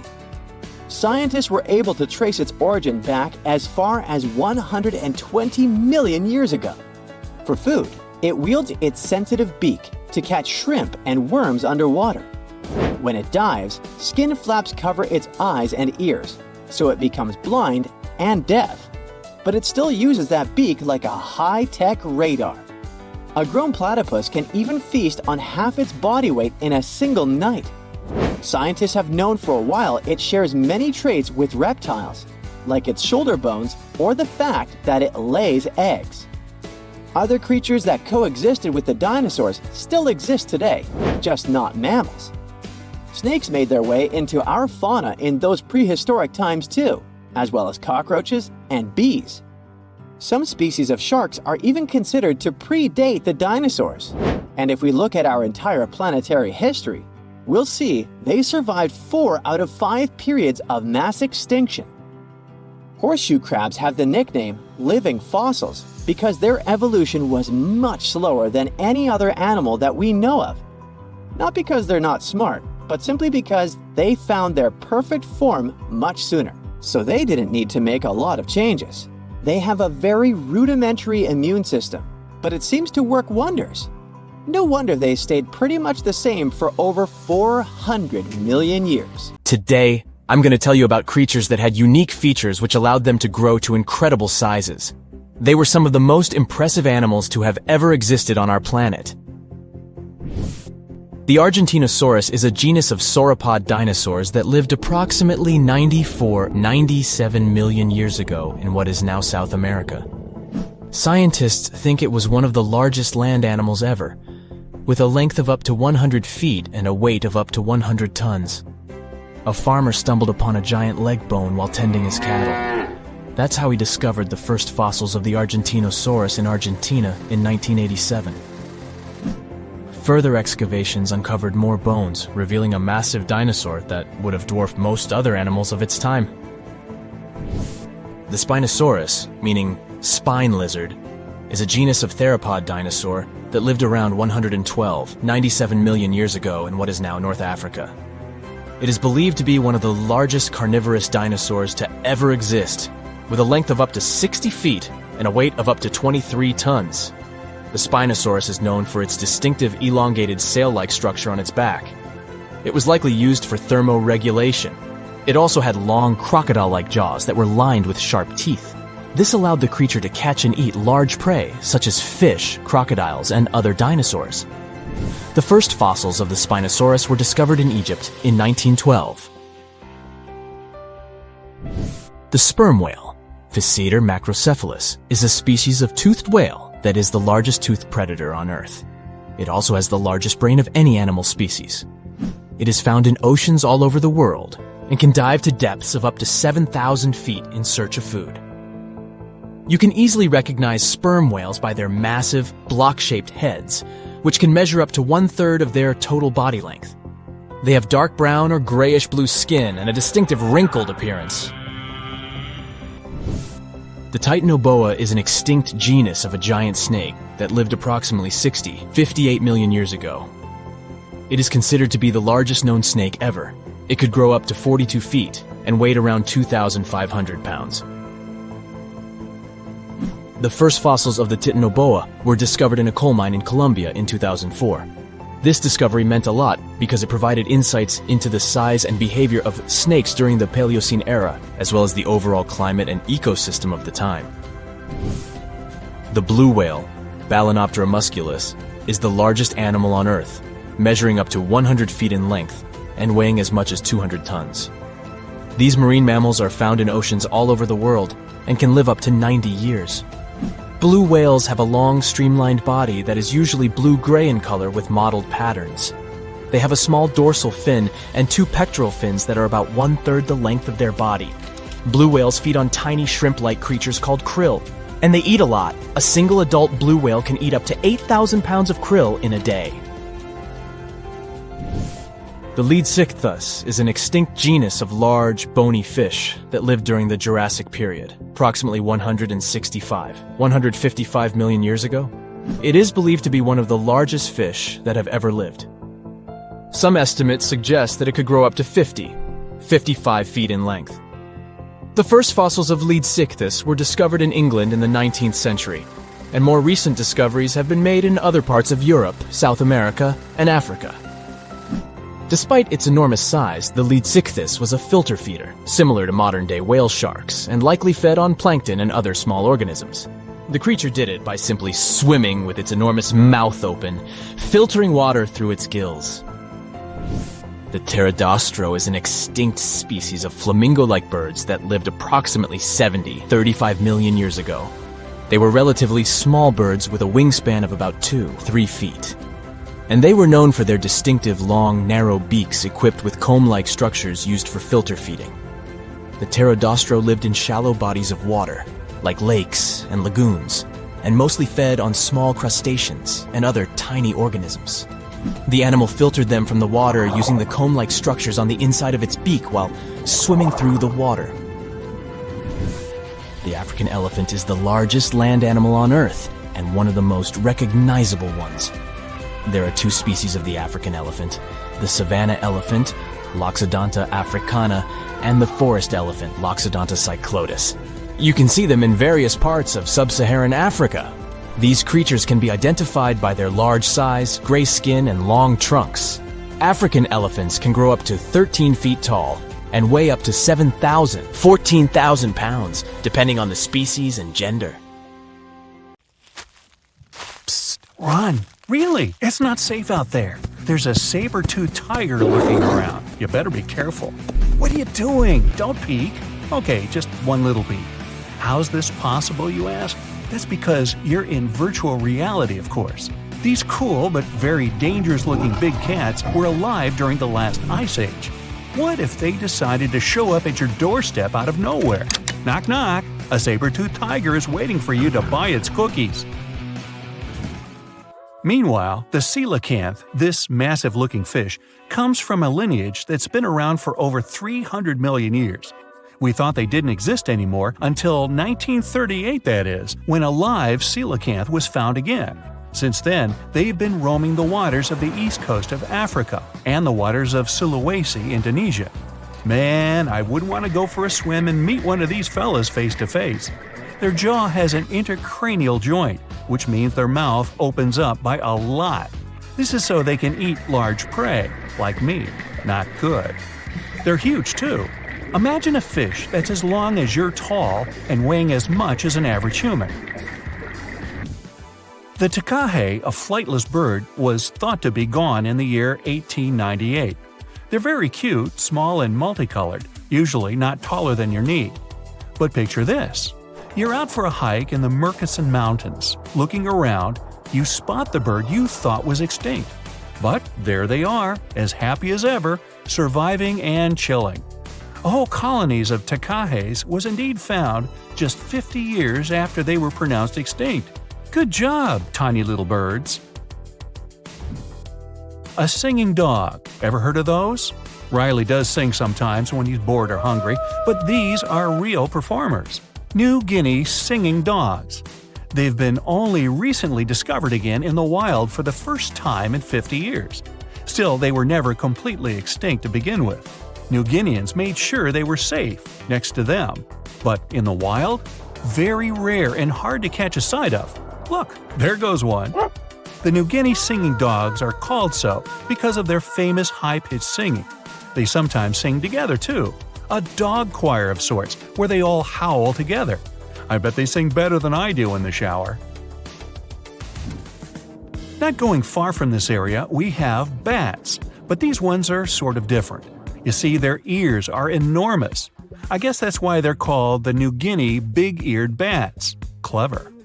The species was found again when one of them was accidentally caught in a bat trap. Until then, I guess they were playing hide-and-seek with us, because up till 1890, they had been thought to be gone. They're still not out of the danger zone because of habitat loss. Imagine you discover a fossil of a species you thought had been extinct for a long time, yet 2 years later, a whole living group of said species is found. Well, this is exactly what happened in 1977 with the Majorcan midwife toad. It's sort of brownish in color with darker brown that makes up its skin spots. Other than that, it's just a small toad with googly eyes. The group of live toads was found close to where the fossil was, on the island of Majorca. There aren't many of them left, about 500 in fact, and as of right now, they're declared vulnerable by the International Union for Conservation of Nature. Now, are you a fan of tortoises? You will be when you take a look at this huge beauty. It's called the Ferdinanda Island Galapagos tortoise. It hasn't been seen since 1906, but on February 17, 2019, we were finally able to look at one of these beautiful creatures. It's probably out there with a few of its mates right now, but they also don't allow themselves to be seen. We only know they exist because there's a few tracks and scents. With yet another frog, we have the horned marsupial frog. They're out and about in Ecuador, in the Chocó forest to be more specific. They're called this way because of their distinctive horns directly on top of their eyes. You know the pouch kangaroos use to carry their offspring? Well, the female horned marsupial frog also has that, except it's on the back, so it acts as sort of a backpack. They develop their embryos there, and when they're ready to come out, they hatch as complete infants, unlike regular frogs where they start out as tadpoles. One more toad, the starry night toad or harlequin toad. They're black and covered with loads of white spots all over them. Lost for 30 years, it was discovered back in 2019. Picture them as big bodyguards, water bodyguards to be exact. Oh, that's a very big toad on your screen. Well, for the Arhuaco people, that's exactly what they are, guardians of water. They also have their own name for them, Guna. Sounds like a cheese. When scientists found them yet again, they came across 30 of these little creatures, but initially, they were expecting only one. Well, what a nice surprise. Here's a tiger for you, although it doesn't quite look like your typical tiger. It's called the Tasmanian tiger, and it seemingly disappeared since 1936. But then, out of nowhere, people started seeing them out there in the wild just 5 years ago in 2016. They sort of resemble dogs more than tigers, or a fox maybe. Just take a look at its muzzle. Maybe even a mix of both. Then, a few others started popping up too. And if you happen to think you're seeing one right in front of you, but you're not quite sure, check if they've got stripes on their back. They're definitely out there, but still technically marked as extinct by the IUCN. Okay, picture a horse that looks straight out of a movie scene. Tiny, gorgeous fur, very well behaved. It's tiny, but it's not a pony. It's a Caspian horse. They have an interesting backstory to them. They were discovered by Louise Leyland, who got married to an aristocrat in 1957. Having moved to Tehran, Iran, she didn't quite like how the horses behaved there, so she took matters into her own hands. She took a few people with her, and off they went to the Caspian Sea mountain. And in there, they found 3 of these beautiful tiny little horses. Well, that's how the story goes. Coming up next, a possum that was found in an unexpected place. Guess where? You have 3 options to pick from: hiding in a ski resort, in the Australian outback, or in someone's apartment in the bathroom. Which one do you choose? You have 3 seconds. The right answer is a ski resort. Yes, this possum is called the mountain pygmy possum, and it's originating from Australia. So far, there are 3 different living populations of this tiny possum, but it was believed to be extinct until just 1966. There are fewer than 100 of them, so the IUCN has marked them as critically endangered. Also from Australia is the night parrot, an absolute delight to birdwatchers. Very beautiful, yet mysterious. These little fellas live in very remote areas. You can probably count on the fingers of your hand how many times these birds have been seen since they were found again in 1979. That's how rare they are. Have you ever seen a pygmy tarsier? Neither have I. It was only in 2008 that 3 of them were caught. Scientists don't really want to lose track of their movements again, so what they did was gift them with tiny little collars. This way they can live their life as happy as ever and will know they're safe. The last one I want to tell you about is the tree lobster, but as the name might mistakenly tell you, they're not really lobsters. They're just big black bugs with huge legs. Their extinction story is a sad one. In 1920, a cargo ship got stuck on Lord Howe Island, and it had rats aboard. These rats fled the ship and ran straight to land. Even though tree lobsters are bigger than most insects, they're still relatively small compared to rats. The poor things never stood a chance. Still, in 2004, life shone again for these distinct critters. A pair of Australian scientists were out and about on the island and came across 24 of them. All of them were living beneath one single shrub. Hey, if there's enough space for everyone, it's not small, it's cozy. Bottom line, it's better to be distinct than extinct. Don't you agree? You decided to go scuba diving for the first time. The water is clear and the sun is shining on the seabed. You take a few selfies and the fish swimming by when suddenly, the ocean goes pitch black. You look up and, oh my, what is that gigantic animal? It's definitely not a shark, not a whale. Is it a turtle? Yup, but fear not, it's not gonna hurt you. If you had lived on this same Earth about 72 million years ago, then maybe this could have really happened to you. Scientists have recently found the fossils of a gigantic marine turtle that could have grown as big as 12 feet. If you don't have any idea of how big that is, let's see some examples. That's the average length of a hippopotamus, 6 golden retrievers, or 2 Michael Jordans stacked on top of each other. The turtle's scientific name is an homage to that old-school sea monster called Leviathan. Maybe you remember this from old-school history lessons. The Leviathan is supposedly a mythical creature that would swallow entire ships or people that were deemed too greedy by the creature. Can you imagine being swallowed by this humongous sea turtle?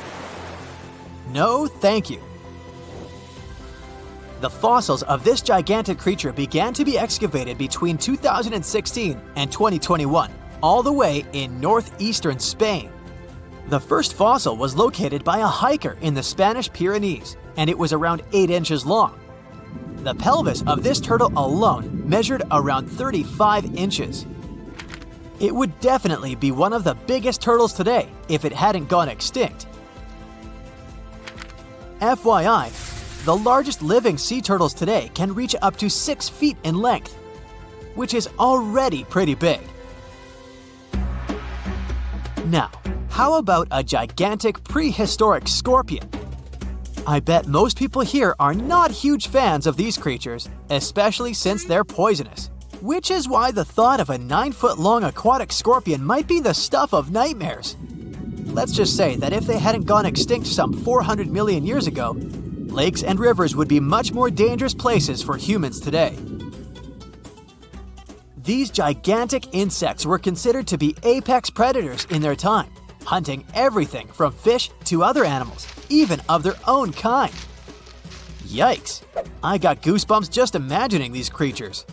Should we thank the asteroid that hit our planet now or later on in this video? Another prehistoric animal that would shock humans if it were still alive is the so-called Megatherium, a gigantic sloth. This huge sloth is believed to have grown up to 20 feet long, and its weight could be up to 8,000 pounds.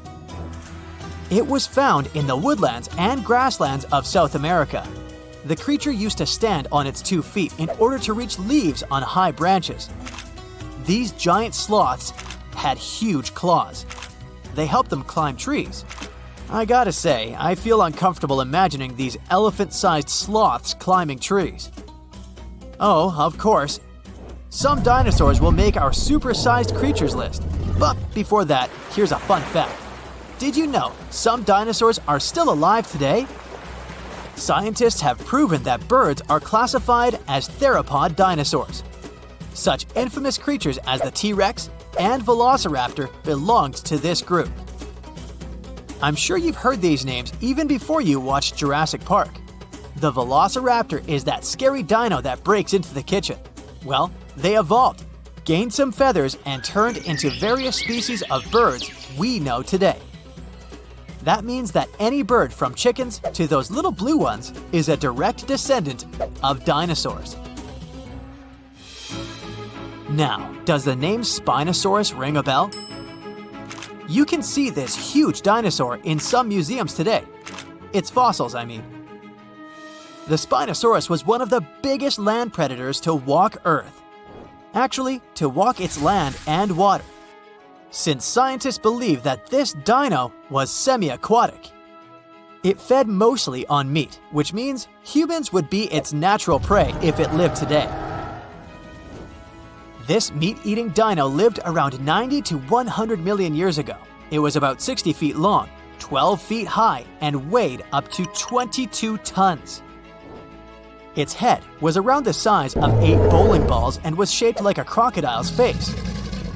Basically, the Spinosaurus was a big African elephant with the face of a crocodile. Just kidding. But that would look funny though, wouldn't it? A much more attractive dino was this guy. It's considered to be the largest dinosaur that has ever lived on our planet. What made it so big was its extremely long neck and very long tail. You wouldn't want to stand behind this creature, believe me. If it decided to swish its tail, you'd get catapulted very far away. This creature lived around 100 million years ago, and its fossils were first found in Argentina around 2012. The dino measured 120 feet from head to tail, which made it almost as big as an American football field in width. And have I mentioned it weighed almost as much as a space shuttle? A staggering 75 tons. If it had been a carnivore, it would have probably been the greatest predator. But this big guy was a peaceful herbivore that had such a long neck that it could eat leaves from high trees. Cute, right? We must also talk about the Shastasaurus. As the name suggests, this animal is popularly known as the Mount Shasta lizard. Even though it was a marine reptile and probably never set foot on the mountain itself, this dino was usually around 23 feet long, but there was a specific strand of this species that could get as big as 69 feet long, about the size of the great blue whale. This made it the biggest marine reptile to have ever lived. A fun fact about the Shastasaurus is that scientists believe it didn't even have teeth, which means it could only feed on soft-bodied prey, such as squid, for example. The next animal on our list is the blue whale. Believe it or not, the biggest living animal on Earth actually started small. These days, the average mature blue whale can reach up to 100 feet in length and weigh up to 200 tons. That's more or less the weight of 40 elephants put together, or 30 Tyrannosaurus rexes, or 2,670 average-sized people. Blue whales have to eat up to 50 million calories per day to support that body. That's the equivalent of 30,000 Big Macs, just FYI. But blue whales weren't always this big. They actually evolved from a 4-legged mammal that lived on Earth around 48 million years ago. Their ancestor was called Pakicetus, and it was only 6 feet long. Here's a fun fact. To be able to live in the water as one does today, the blue whale had to go through some intense adaptations. A blue whale can replace up to 80 to 90% of oxygen in its lungs each time it takes a breath. A human replaces only up to 15% for comparison. It allows these animals to dive for up to 1 hour at a time, down to a staggering depth of 330 feet. Elephants were bound to make the list. Elephants are currently the largest land animals on Earth. They can grow to be about 13 feet tall and weigh up to 7 tons. That's pretty small if we compare it to the other animals that once lived on Earth, right? But if we placed a 6-foot-tall human next to an elephant, we'll see it's not at all that small. African elephants are bigger than their close relatives, Asian elephants, and they have a similar lifespan to humans, up to 70 years. Pokemon might have made us collectively wish that salamanders were real-life dragons, although they're not. They can still be pretty cool though. There's a giant species of salamander that is known to be the largest living amphibian. They can grow to be as long as a regular-sized human, reaching up to 6 feet. I bet that wouldn't be a pleasant underwater encounter. Researchers have been waiting for this find for a long time. They came in all shapes and sizes. It would have been hard to distinguish them from dinosaurs. Most species weren't bigger than a mouse. It's like a reminder of a long-gone era when its ancestors walked on all fours. The first mammals to walk the earth were different from us humans in one important aspect. We walk on 2 legs, That makes us bipedal. But the first animals that made the transition from sea to land were tetrapods. This means they walked on 4 legs. The story of these creatures began in present-day Scotland. The region is home to the first terrestrial ecosystem in the world. The rock here is made from silica. This material is the building block of glass. Hot volcanic springs formed these rocks more than 400 million years ago. Such land composition is a treasure trove for paleontologists. These are the scientists who study the fossil remains of animals and plants. In Scotland, they found everything from plants with preserved cells to the oldest known fossils of insects. They even discovered a fungus that grew up to 29 feet tall. But there was one find that stood out from all the other ones. In 2015, scientists unearthed fossils of 4-legged animals. The place of discovery was Willie's Hole, near the hillside village of Churnside in the south of the country. Researchers dated the finds to the Paleozoic era, about 360 million years ago. This was the time when the early ancestors of the dinosaurs thrived. The world was a much different place back then. Today, we associate Scotland with cold and rain, and kilts and golf. But at that time, this land sat closer to the equator. It had lush vegetation, and its climate was hot and humid. Droughts and flooding were quite common. It was the perfect setting for an important evolutionary event. Researchers have been waiting for this find for a long time. The fossil records had a 15-million-year gap. Its name was Romer's Gap, after the Harvard professor who described it. Science was missing fossil evidence of the animals that ventured onto land on all fours. The 5 fossil species they found in Scotland shed light on this mystery. The first tetrapods were divided into 2 large groups. One of them contained the ancestors of birds, reptiles, and mammals. Their collective name is Amniotis. The other included the ancestors of amphibians, such as frogs. When these and similar species migrated to dry land, they discovered that they weren't alone. The earliest life forms that made this evolutionary leap were liverwort-like plants. We know this because scientists found their spores. They also discovered fossilized remains of an air-breathing millipede. It had tiny holes that allowed it to breathe air. This puts it among the first oxygen-breathing animals on the planet. And this species of millipedes is the first land dweller in the animal kingdom. Today, the largest of such creatures is the African elephant. Scientists believe that one of the first 4-legged creatures to make it onto land was an amphibian ancestor. Its name was Ichthyostega. The first part of the animal's name translates from ancient Greek as fish. This reveals a lot about the way the creature moved. It dragged itself on the ground using only its front limbs that resembled fins. This is the way that mudskipper fish move on land today. This isn't how we imagine proper walking, but during the period our hero lived on Earth, it was the perfect way to get around. The climate had both extremely dry and wet periods. The ability to walk and swim at the same time was especially useful. The fossils from Scotland supported this claim.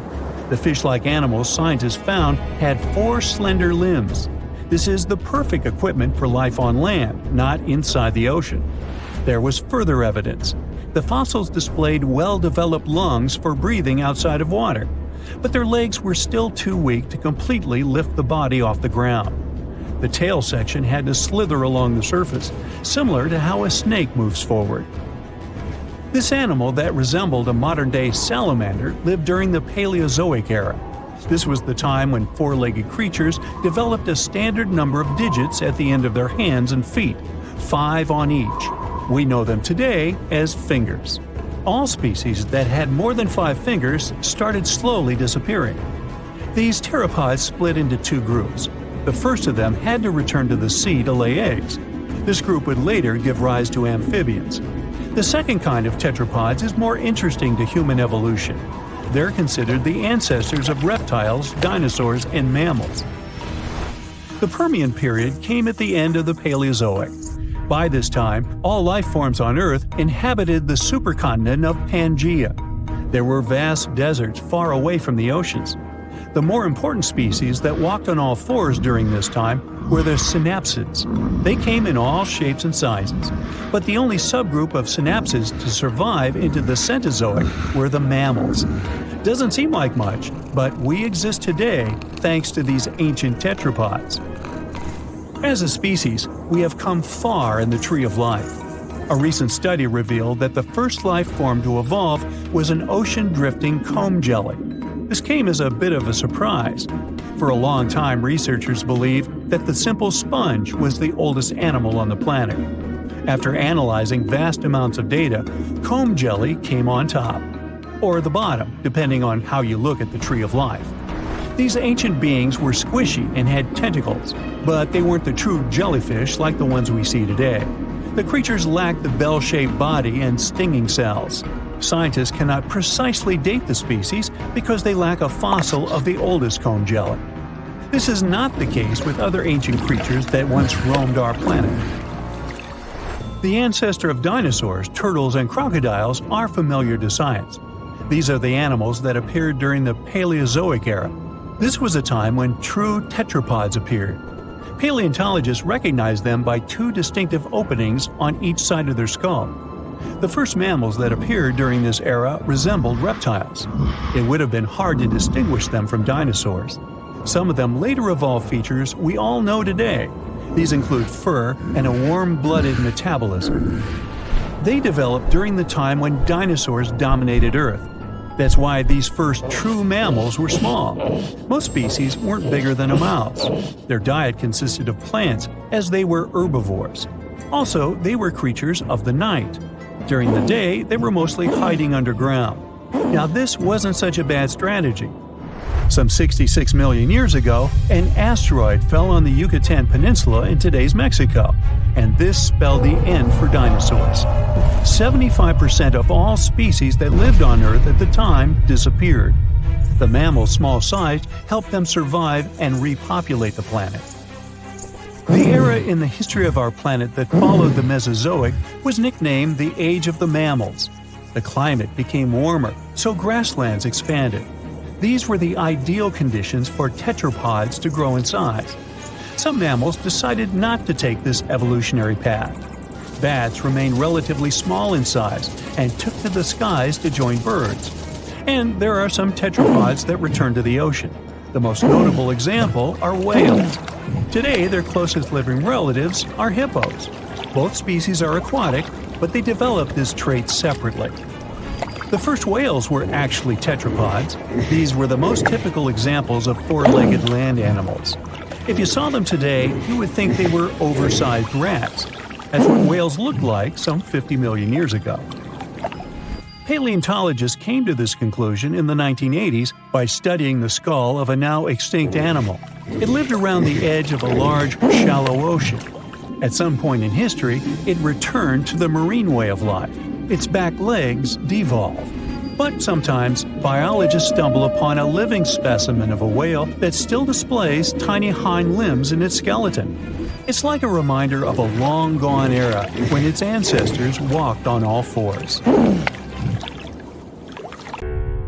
Now, if Earth's history were a movie, we humans would only take up the last second of the end credits. Our planet has been around for about 4.6 billion years, but our human story began about 300,000 years ago in Africa. Now, our ancestors had some wild adventures in nature. They could have run into creatures so big they'd make today's elephants look like puppies. The woolly mammoth is a pretty famous animal, sure. His cousin, though, the Columbian mammoth, not so much. This giant used to roam places from Canada all the way down to Mexico. Unlike the furrier woolly mammoths, which hung out in colder places, these animals had shorter hair, resembling huge elephants. They also had incredibly large tusks, like 12 feet worth of spiraling, sturdy tusks. And they weren't just for show, they came in handy when facing predators. That includes our ancestors. If you think about sloths these days, you're picturing these adorably slow creatures. They couldn't possibly be in your list of most dangerous animals. Well, their grandparents might have. For starters, we call them ground sloths, and they vary a lot in size. some were as big as rhinos, and others, like the Megatherium, were as colossal as elephants. Imagine seeing a 20-foot-long sloth which doesn't mind chewing on some meat every now and then, at least in theory.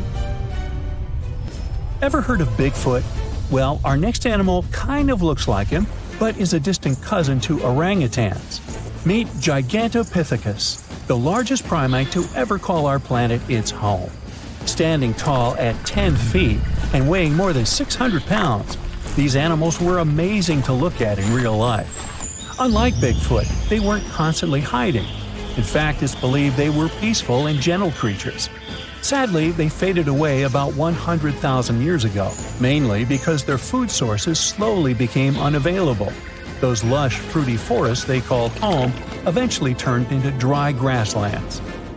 Next on our list is the cave hyena. Weighing a chunky 250 pounds and standing 3 feet tall, these beasts were as long as a grown-up lying down. What's even more interesting about these creatures is that they love hanging out in groups. A pack could be as big as 30 of these animals, which meant they could easily take on even the biggest, heaviest mastodons. Our ancient families would have needed to stay alert around these hungry specimens.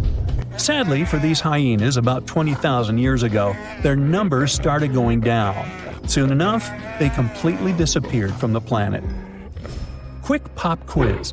What's called a tiger but isn't really one? It's the saber-toothed tiger. I mean, sure, they belong to the feline family, but they aren't technically tigers. First appearing around 42 million years ago, in July, I think, many of their kind were gone before we even showed up. However, early Americans might have bumped into a couple of specimens from this group. If that really happened, it would have been quite the encounter. Think of the biggest wild lion today or the hefty Siberian tiger. These big cats also had some incredible features hidden in their fur. They were good at sneaking around, hiding, and pouncing on mammoths bigger than themselves. Their bite wasn't that strong, but they could open their jaws wide, like twice as much as a lion. And although their teeth were a bit on the weak side, they had buff forearms to pin down their dinner, giving those big fangs a purpose. Not the kind of kitty you'd want to play with. Dire wolves made their debut about 250,000 years ago. They were like the gray wolves we know today, but a lot stronger. While wolves these days stretch out to about 6 feet and tip the scales at 170 pounds max, dire wolves were about 5 feet and about 150 pounds. Found all over North and South America, they had admirable jaws, biting nearly a third harder than their modern counterparts. Also, their favorite snack was horses.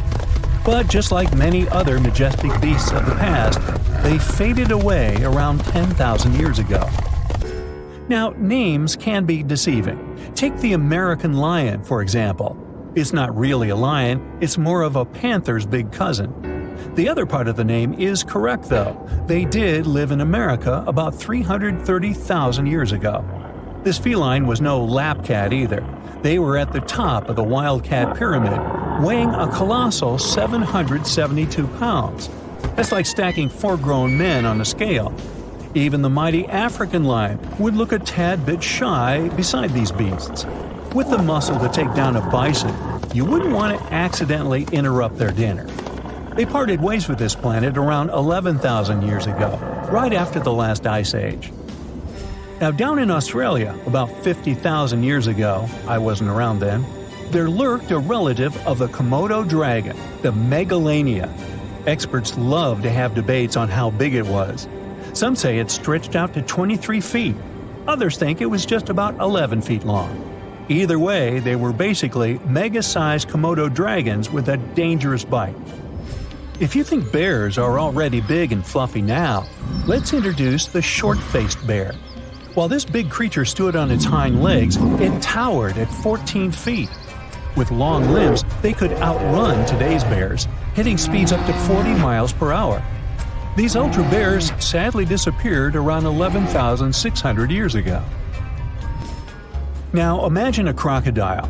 Okay, imagine that same crocodile, only supersized, with sporty legs, doing its thing in Australia about 1.6 million years ago. Well, say hello to the quincana. These crocs were extremely large, reaching 23 feet. And no, they weren't lazy river loungers. These creatures really loved spending time on land. They evolved to have strong legs for their chases and razor-sharp teeth designed for slicing, not gripping. When did we stop sharing beaches with them? About 40,000 years ago. The name elephant bird might not sound familiar, but try to picture a bird that stood tall, as high as a basketball hoop at 10 feet, and weighed as much as a small car, 1,500 pounds. Their eggs were equally huge, like 150 chicken eggs bundled up into one. Now, as amazing as these birds sound, there's a lot we still don't know about them. They're hard to study, as most extinct animals are. Still, some recent studies have given us some clues. Scientists have been examining ancient molecules from their fossilized eggshells. It's an awesome piece of evidence, since these birdie shells were thick, preserving precious DNA inside. Plus, there are tons of these eggshell fragments sprinkled all over Madagascar's beaches. Because of these findings, we now know these birds were herbivores and loved eating leaves and seeds.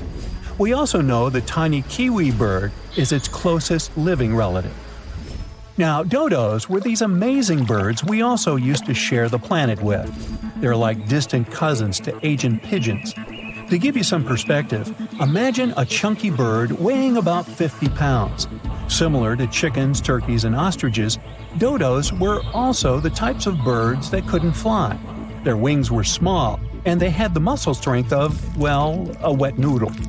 Now, you might have heard the word dodo used as a name for creatures that aren't that bright. Don't get confused, though, by this name. These birds were in fact intelligent. Scientists were able to figure that out by studying their fossils. It turns out that they were good at smelling stuff, unlike most birds that are all about the visuals. These creatures aren't around for us to study anymore, but that might change. One evolutionary biologist is on a mission to fully understand these amazing ancient birds. On that note, she revealed that the dodo's DNA has been completely sequenced.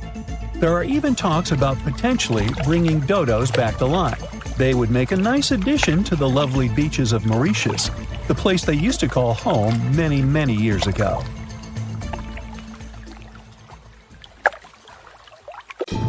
There are plenty of fish in the sea. Some of them look totally like Nemo or Dory.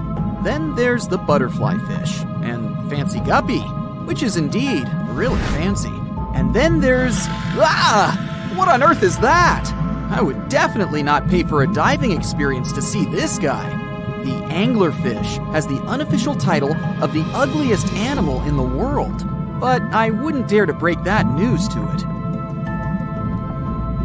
There are more than 200 species of anglerfish currently swimming somewhere in the gloomy depths of the Atlantic and Antarctic Oceans, up to a mile below the surface. Some of them prefer different living conditions, the shallow tropical environments.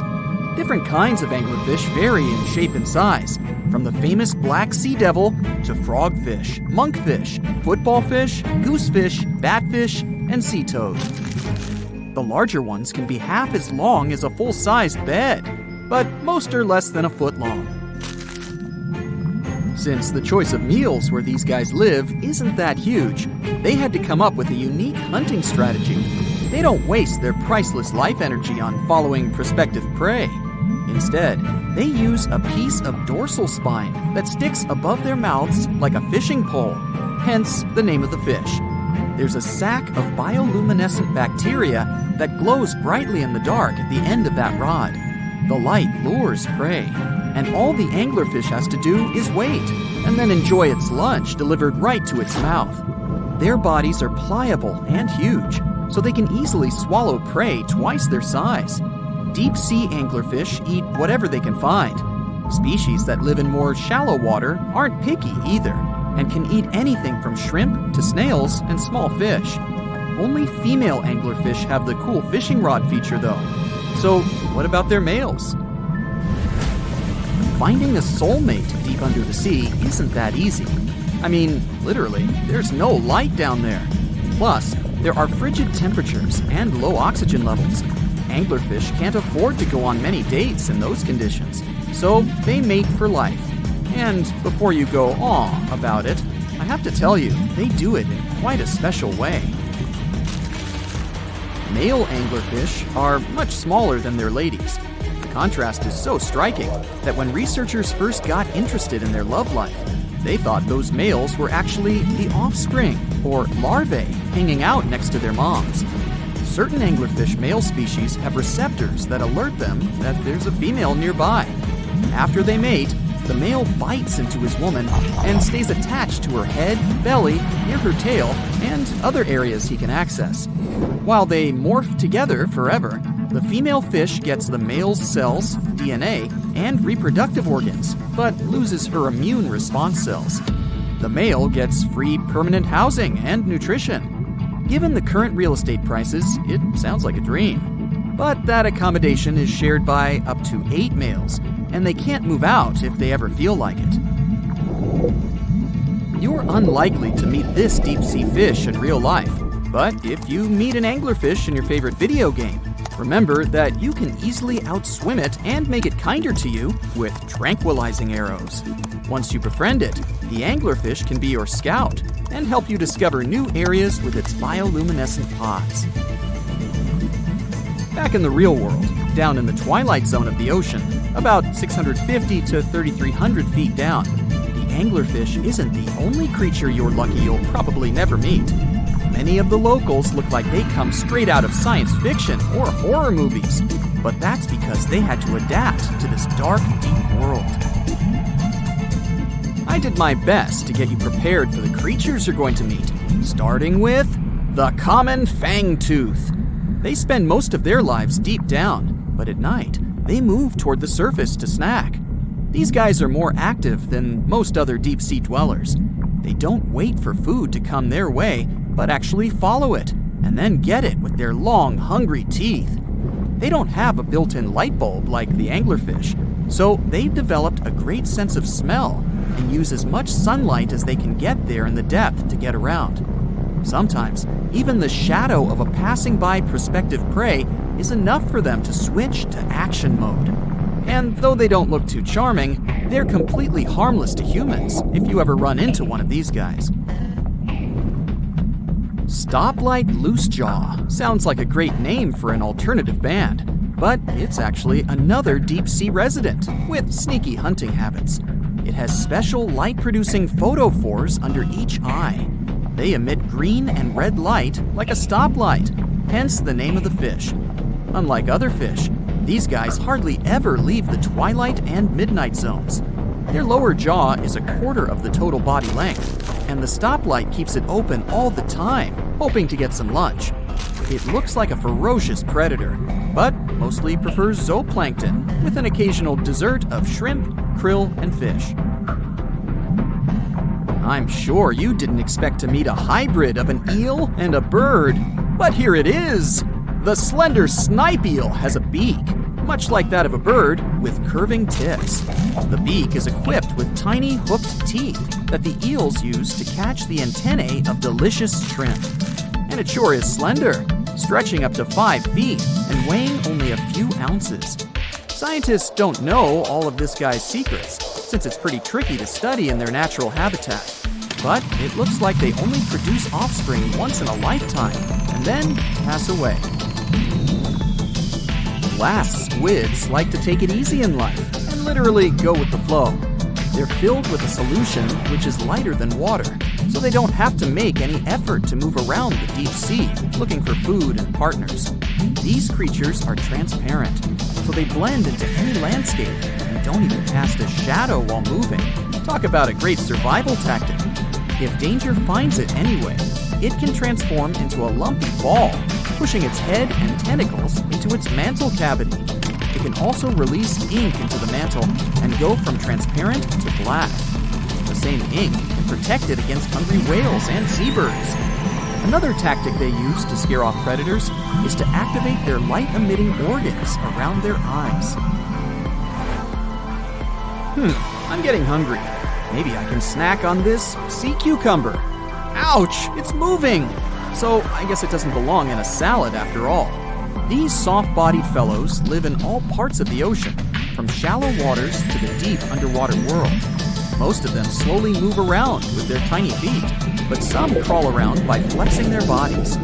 Sea cucumbers can shed their internal organs when there's a predator approaching. Those sticky organs distract the intruder, and the happy cucumber moves on and just grows the organs back. What's that glistening in the distance? Looks like someone dropped gems in the water. That's a sea sapphire, also known as the most beautiful animal you've never seen. Some males of this type of copepod can change color from deep blue to purple, red, or gold. 1 second later, it's gone. And it's back, shimmering bright. The secret to this magic is that their bodies are transparent and reflect light differently at certain angles. It looks like it's their way of communicating between each other and attracting mates. Female sea sapphires don't have the same superpower, but their eyes are bigger compared to males, probably to spot them from a distance. Males roam wild and free, and their ladies stay in the crystal palaces of strange barrel-shaped jellies called salps. Now, one of the most common animal myths is that mice love cheese. It popped out a long time ago, probably as early as when people started storing food. Since mice are regular visitors to human homes, they were constantly looking for food they could eat. People used to store grains in glass jars. They also kept their meat hanging up high. But they'd lay the cheese on the shelf, which was an easy target for all the unwelcome pantry visitors like mice. So they ate it because they couldn't reach anything better. But a mouse will definitely more likely go after chocolate or some other sweet thing than the cheese. Who can blame them? Now, flamingos don't really stand in the water on one leg so they wouldn't get cold.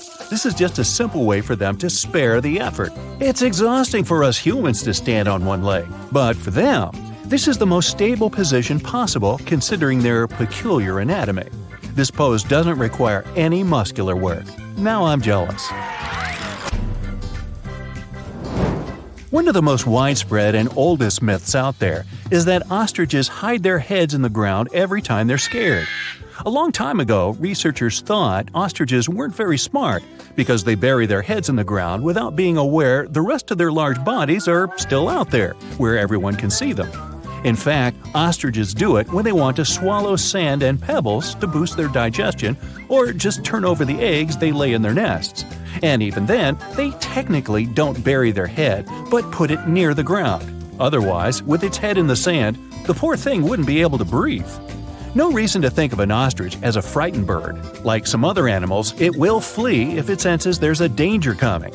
And in some situations, it'll fight back and defend itself. And that's one angry bird. What do you think is the largest thing a blue whale can swallow? Well, we're talking about the biggest animal ever known to have lived on our planet. It can grow up to 100 feet long with a weight of 200 tons.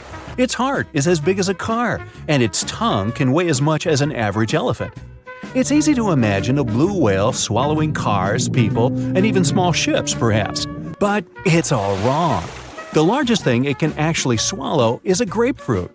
Its throat can take the size of a small salad plate. Whales feed on small fish, plankton, and marine crustaceans, so they don't need a bigger throat. But we wouldn't be able to survive the juices inside a blue whale's stomach anyway. It would finish us within 15 seconds, similar to how long we'd last in space without a spacesuit. So don't try this. Camels don't store water in their humps. We're talking about animals with extraordinary resistance to some pretty extreme conditions. They can survive even when drinking water only every 8 to 10 days, but not because they have a secret stash on their back. It's because, when they have a chance to drink, they will swallow 50 gallons of water at one sitting. They mostly use it to replenish 30% of their total body weight, an amount they can lose by dehydration. So, they lose a lot of water but quickly regain it. Their humps are where they deposit fat, but it's not for producing water. The oxygen camels would need to inhale would cause them to lose too much water because it would evaporate through their lungs. That's why they use fat as a nutritional source for energy. This helps them survive in arid regions and times of scarcity. Now, it's a myth that anteaters vacuum ants using their noses. They don't go around looking for ants and hoovering them through their long snouts. Anteaters have very long tongues. Giant anteaters have tongues that go up to 2 feet long. It's the shape of a strand of spaghetti and covered in spiny hooks and sticky saliva that traps ants, up to 160 times in a minute, which means they eat up to 20,000 insects in a single day. That's a lot of bugs. They open anthills using their claws and then do the rest of the work with the tongue. They don't have teeth, so they only swallow all the insects they catch. Movies might have given you a false sense of security when it comes to dinos. Nope, standing very, very still couldn't save you from a raging T-Rex coming after you. It's a myth the Dino King had bad vision. These beasts may have seen better than modern-day raptors. They had excellent depth perception, something present in today's animals such as eagles and hawks. Even if, by some miracle, the Dino King can't see you or thinks you're just a small tree or some other object because you're standing so still, they had a pretty good sense of smell. So, the better option would be to run because the T-Rex is not as fast as scientists used to think, up to 33 miles per hour. Considering their anatomy, they could move at a speed of 12 miles per hour. Anything faster than that would have caused serious bone damage. But this didn't stop them from ruling the animal world because there were plenty of dinosaurs way slower than them, so they didn't have to worry about food. Another misconception states that owls can spin their heads, neither more nor less than 360 degrees. Their head spinning does have its limit, 270 degrees in one direction. Since they can turn 270 degrees to the left and right, owls have a 540-degree range of motion. Don't worry, if you touch a butterfly's wings, the animal won't lose its ability to fly. It will survive, despite the common myth that says the opposite. Butterfly wings have scales. When you touch them, some scales might shed off, but it's not a bad thing, because they shed off naturally too. Because of sheddable scales, they can escape more easily if they get stuck and trapped in spider webs. Now, the next myth has inspired many movies, books, and TV series scenarios, but no, wolves don't howl at the moon. They typically howl at night, true, but because that's the period of time when they're most active. They'll also look up while howling since this helps the sound travel. That way, other wolves will hear them from around 6 to 7 miles away. And that's why they howl in the first place, to communicate with each other. They make specific sounds for a certain situation. For example, to help a wolf that lost its pack find its way home. The moon just happened to accidentally be there while wolves were communicating. Okay, giraffes only need 30 minutes of sleep a day. That's another myth. They sleep about 4.5 hours daily. It's not that unusual for animal species that are most active during daylight. Studies also show giraffes usually lay down to sleep for less than 11 minutes at a time. Many people believe moles are blind. These small burrowing mammals actually can see. It's just their vision is really poor and only adapted to recognize light. They're also colorblind. When they're searching for food and navigating the dark underground, these creatures mostly rely on their touch and sense of smell. Now, their sense of touch is sharp, which is why moles can feel nearby vibrations of activity. This helps them avoid danger or find their next meal more easily, like millipedes, worms, centipedes, and other invertebrates. Yum! They're really fast at digging and can dig a couple of inches per minute. In the winter, animals hibernate not because it's too cold for them to be outside, but because there isn't enough food during that period. When an animal is in hibernation, its heart rate, body temperature, breathing, and other metabolic activities slow down significantly. That's how they conserve energy. Chipmunks, bats, turtles, snakes, they all hibernate during the winter, which saves them energy for other seasons when they get more active and are capable of getting more food. I'd say bears too, but they're not the true hibernators. If you try waking one up during the winter when you believe the animal is sleeping, you might end up having a bad time. Now, they do slow down, which means they sleep for extended periods of time. They're still not asleep for the entire winter season, and you can easily wake them during their sleep, so let's not. Now, don't believe myths. Earwigs won't lay eggs in your ears. Yup, despite their name, they're not that interested in your ears. Well, at least, there's no evidence they'd want to go there. They prefer to spend their time in dark, moist places, such as under tree bark or in soil. So, your ears are off the hook.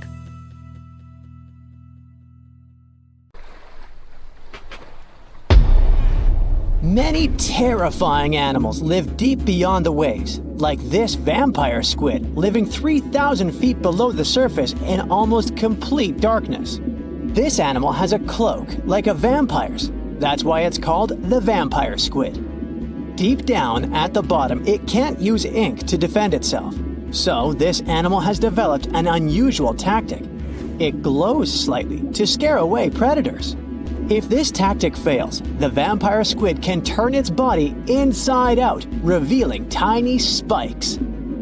When you translate its scientific name, Vampiroteuthis infernalis, it literally means vampire squid from the nether. Despite its terrifying looks, it's a harmless ocean animal.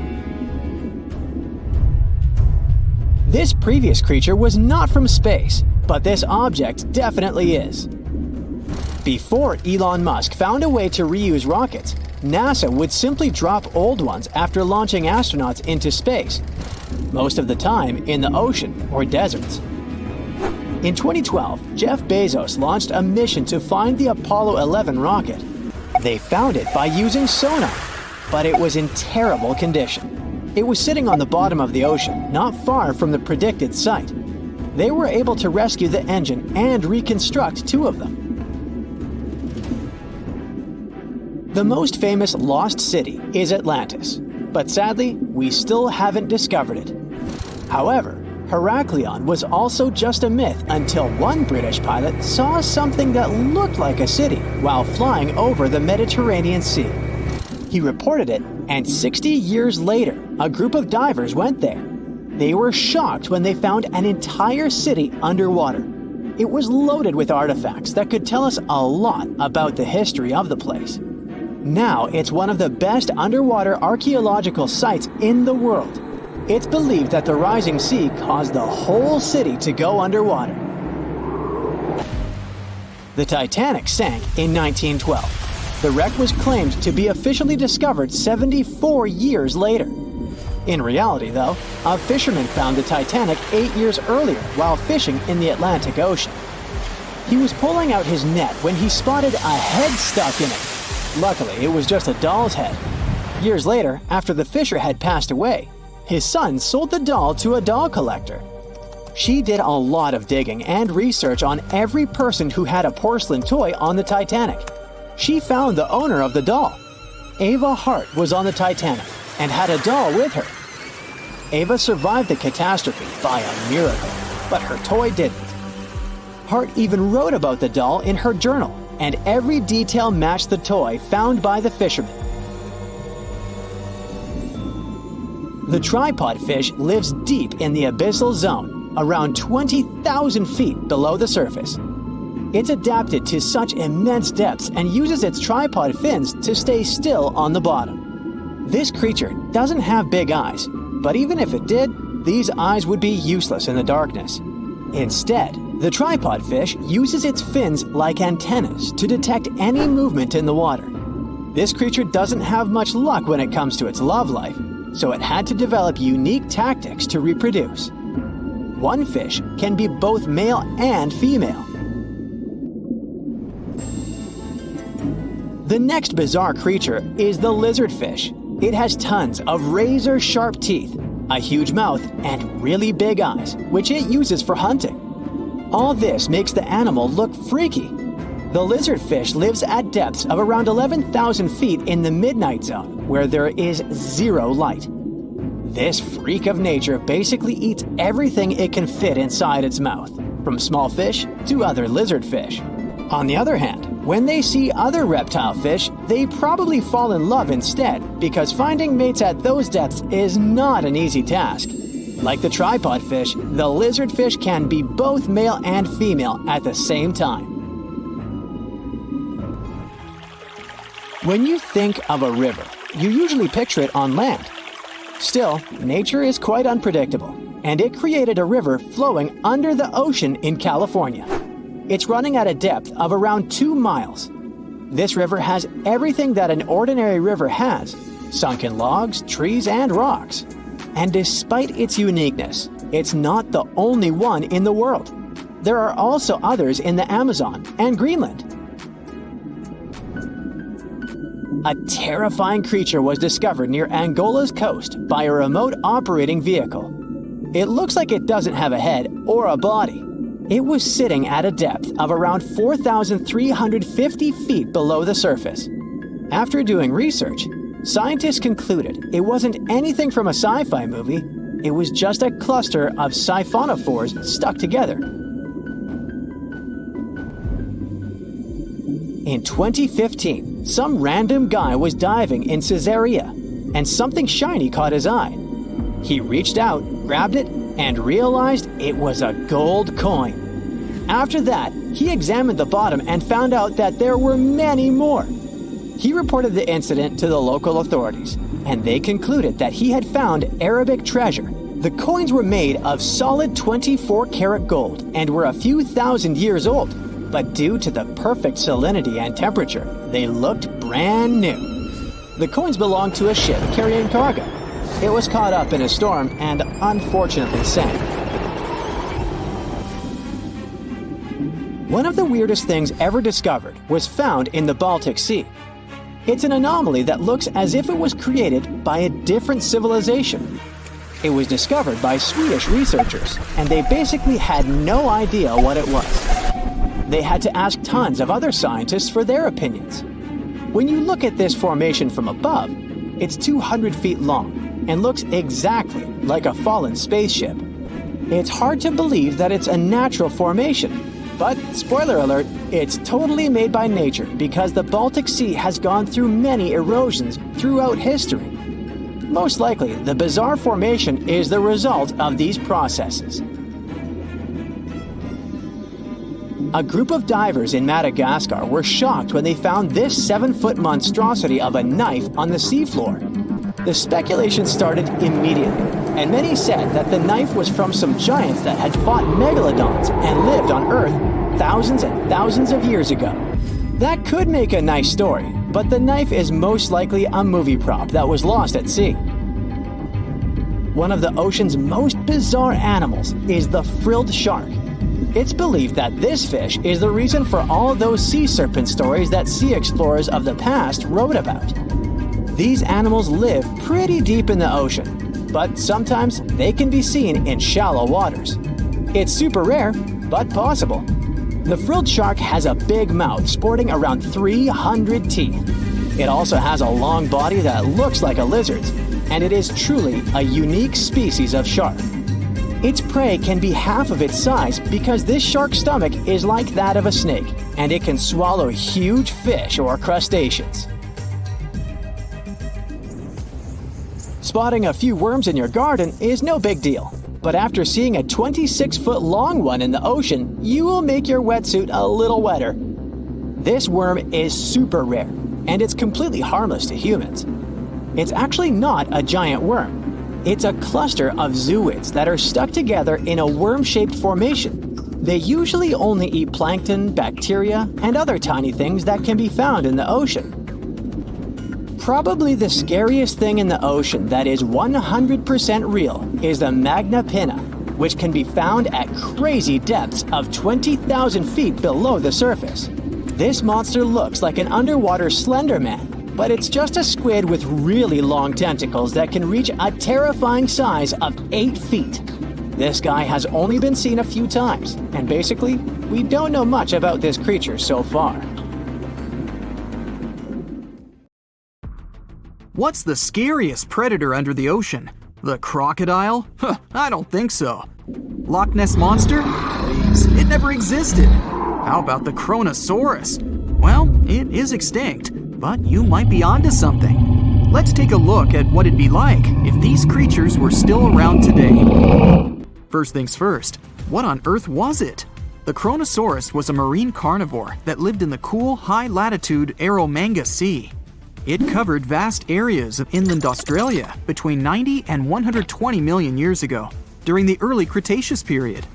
Near-complete fossils of the creature were also found near Colombia, which is a country that has a noted connection to prehistoric reptiles and turtles. This fact makes it extremely possible that the monster I'm about to describe existed worldwide. You might have heard saurus and thought, oh, it's a dinosaur. But these were actually reptiles. They were the largest member of the Plesiosauridae family, referred to as plesiosaurs.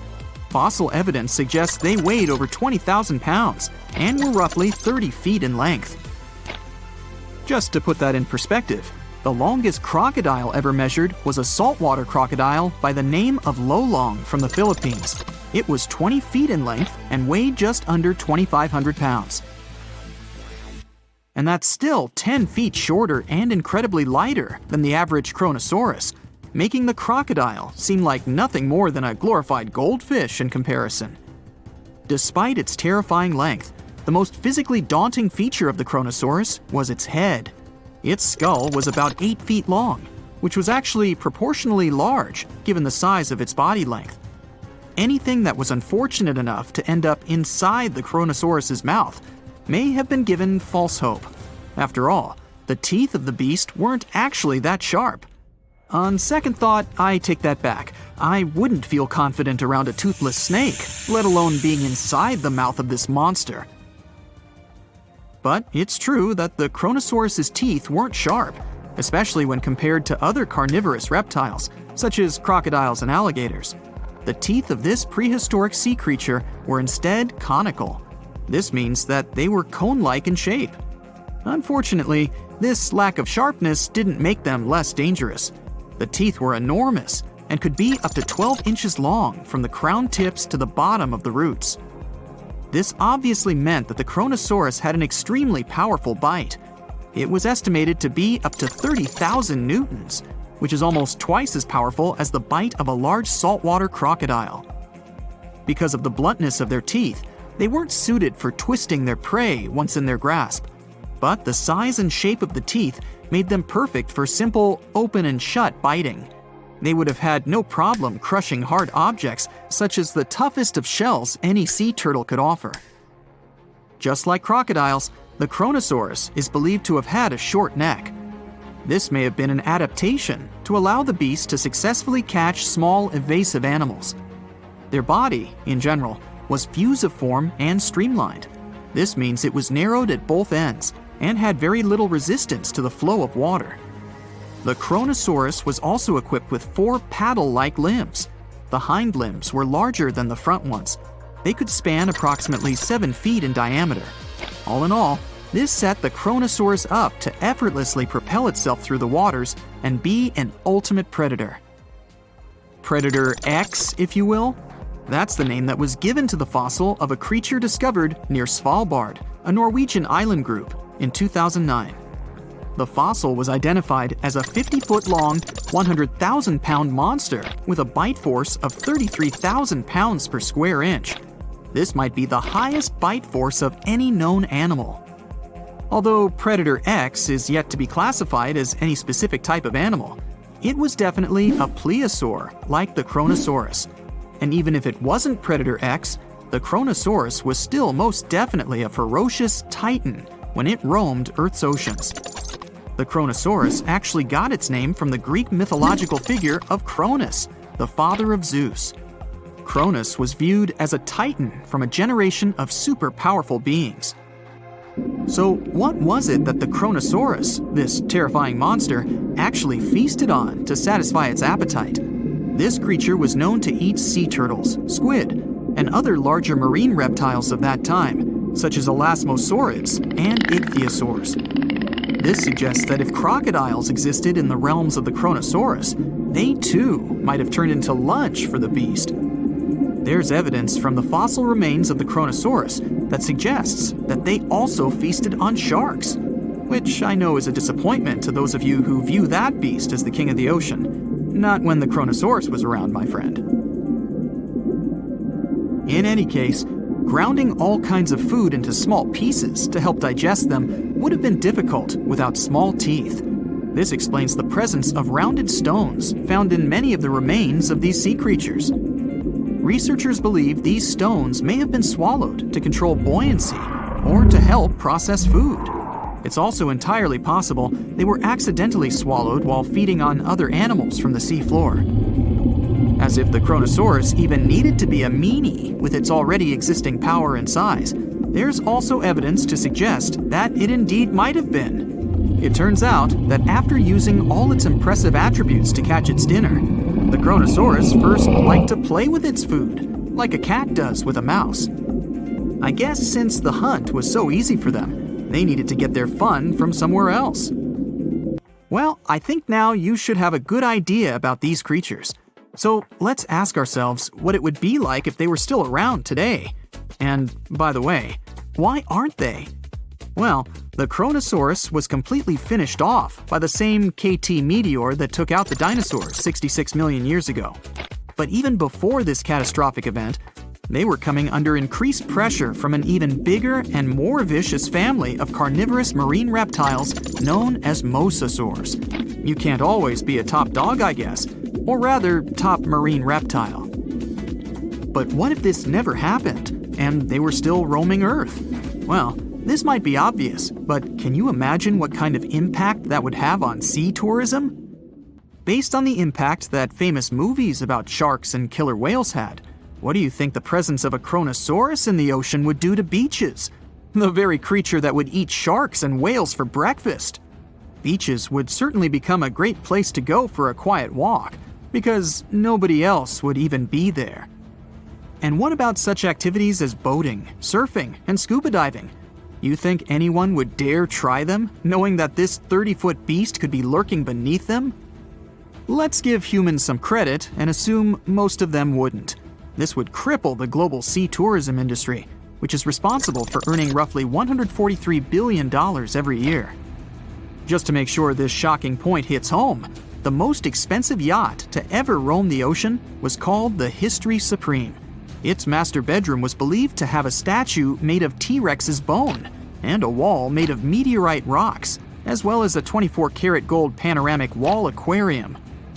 Anyway, this yacht was worth nearly $5 billion, meaning you could buy 38 of them with the money lost in potential damages to sea tourism caused by the Kronosaurus.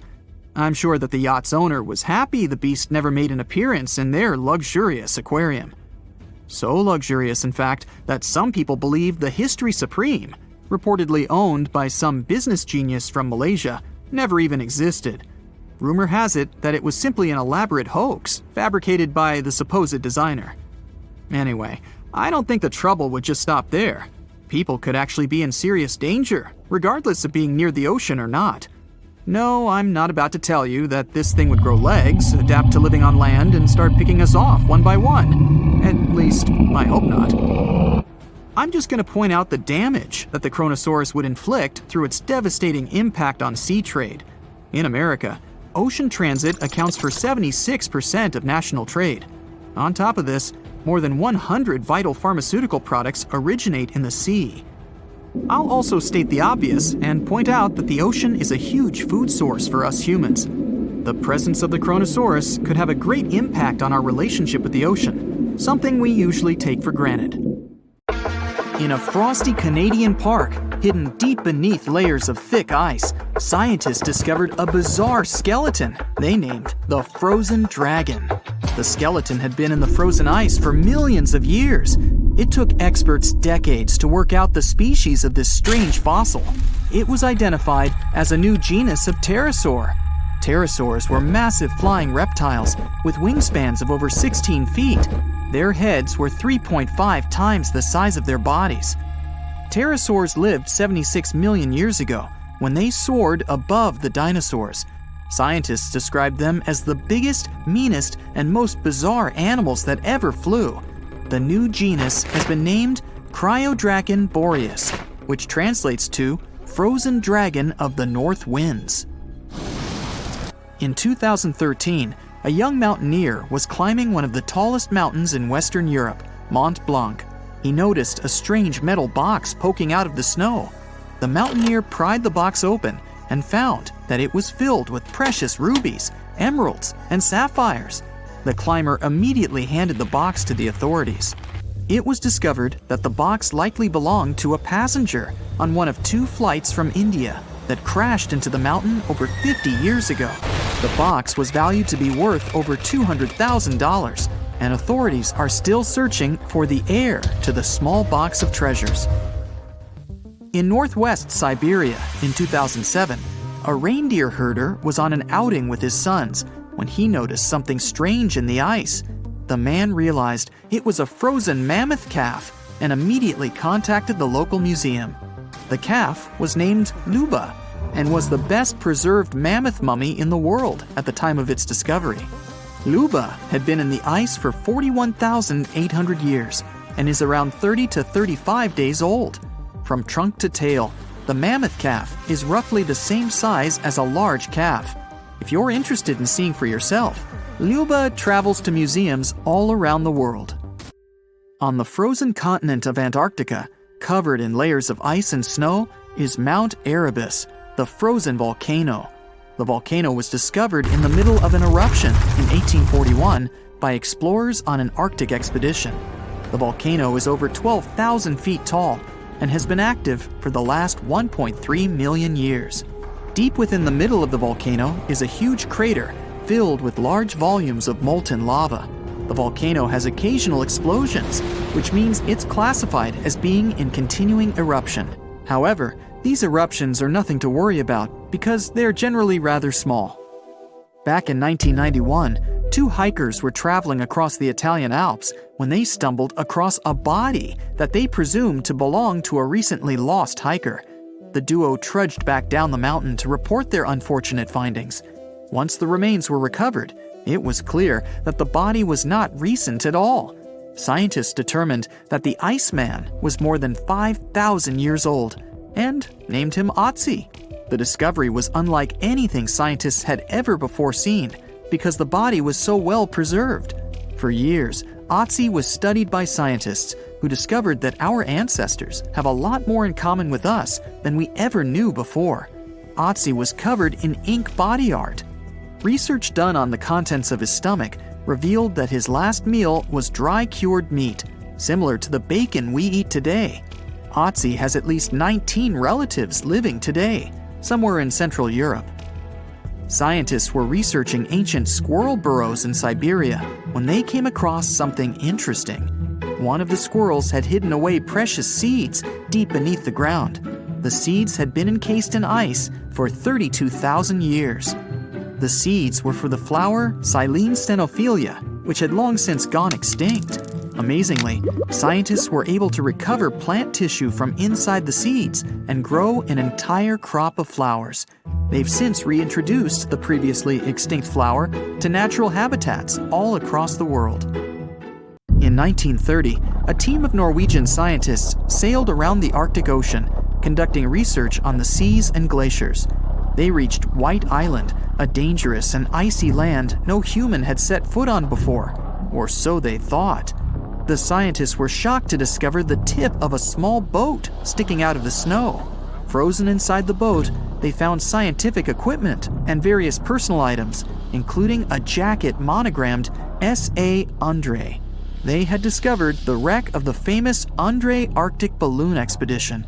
In 1897, Swedish explorers, led by Undre, attempted to travel to the North Pole by hydrogen balloon. No one had ever heard from them ever again. People only found out what happened to them when the wreck was discovered 33 years later. It turns out that the balloon had crashed on White Island only 2 days after departing from Sweden. The explorers traveled along the island on a small makeshift boat, but were unable to make it any further. The best preserved woolly mammoth ever found was discovered in an area of permafrost in Siberia in 2010. Scientists named the frozen mammoth Yucca after the small village near where it was found. Yucca had been frozen for 39,000 years and is thought to have been around 6 to 8 years old. Because Yucca is so well preserved, it has been studied for years and provided new information about mammoths. In 2019, scientists reported that they were able to activate cells taken from Yucca's tissue. Maybe one day we'll have woolly mammoths roaming the land. From looking at pictures and videos of Antarctica, the continent appears to be freezing cold, covered in snow, and flat, except for a few small hills. Scientists believe that too. When studying the Gomburtsev Mountains in the early 2000s, they were shocked to discover that the small rocky hills were actually the peak of a gigantic mountain formation under a mile of snow. Using radar technology, researchers worked out that the mountains are really around 10,000 feet tall and sprawl across 750 miles. This is around the same size as the European Alps, except hidden under tons of ice and snow. At a gold mine in Siberia, a businessman was examining a nearby river when he noticed something interesting in the frost. It was a small woolly rhino calf that was later named Sasha. The woolly rhino has been extinct for 15,000 years. It's thought that Sasha could have been frozen in the ice for up to 39,000 years. Sasha is unique because it's the only full-body woolly rhino to have ever been discovered. Glaciers around the northern Italian town of Pelo have begun to melt. Artifacts from decades and even centuries ago have been discovered pouring out of the ice. Personal belongings from soldiers have been found, things like diaries, photographs, and even love letters. Historians have even uncovered an entire cabin preserved beneath the ice. The cabin was filled with hard metal helmets and clothes. In 1845, Sir John Franklin embarked on an ill-fated expedition to the North Pole. The crew traveled on two ships, HMS Erebus and the ironically named HMS Terror.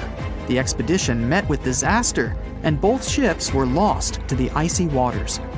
In 2016, the HMS Terror was discovered by a team of researchers. Despite being lost for 170 years, the freezing cold waters had maintained the ship in pristine condition. Scientists describe the ship as frozen in time. Dinner plates and glasses were still on shelves, beds and desks were still in order, and even the passengers' luggage appeared to be in good condition.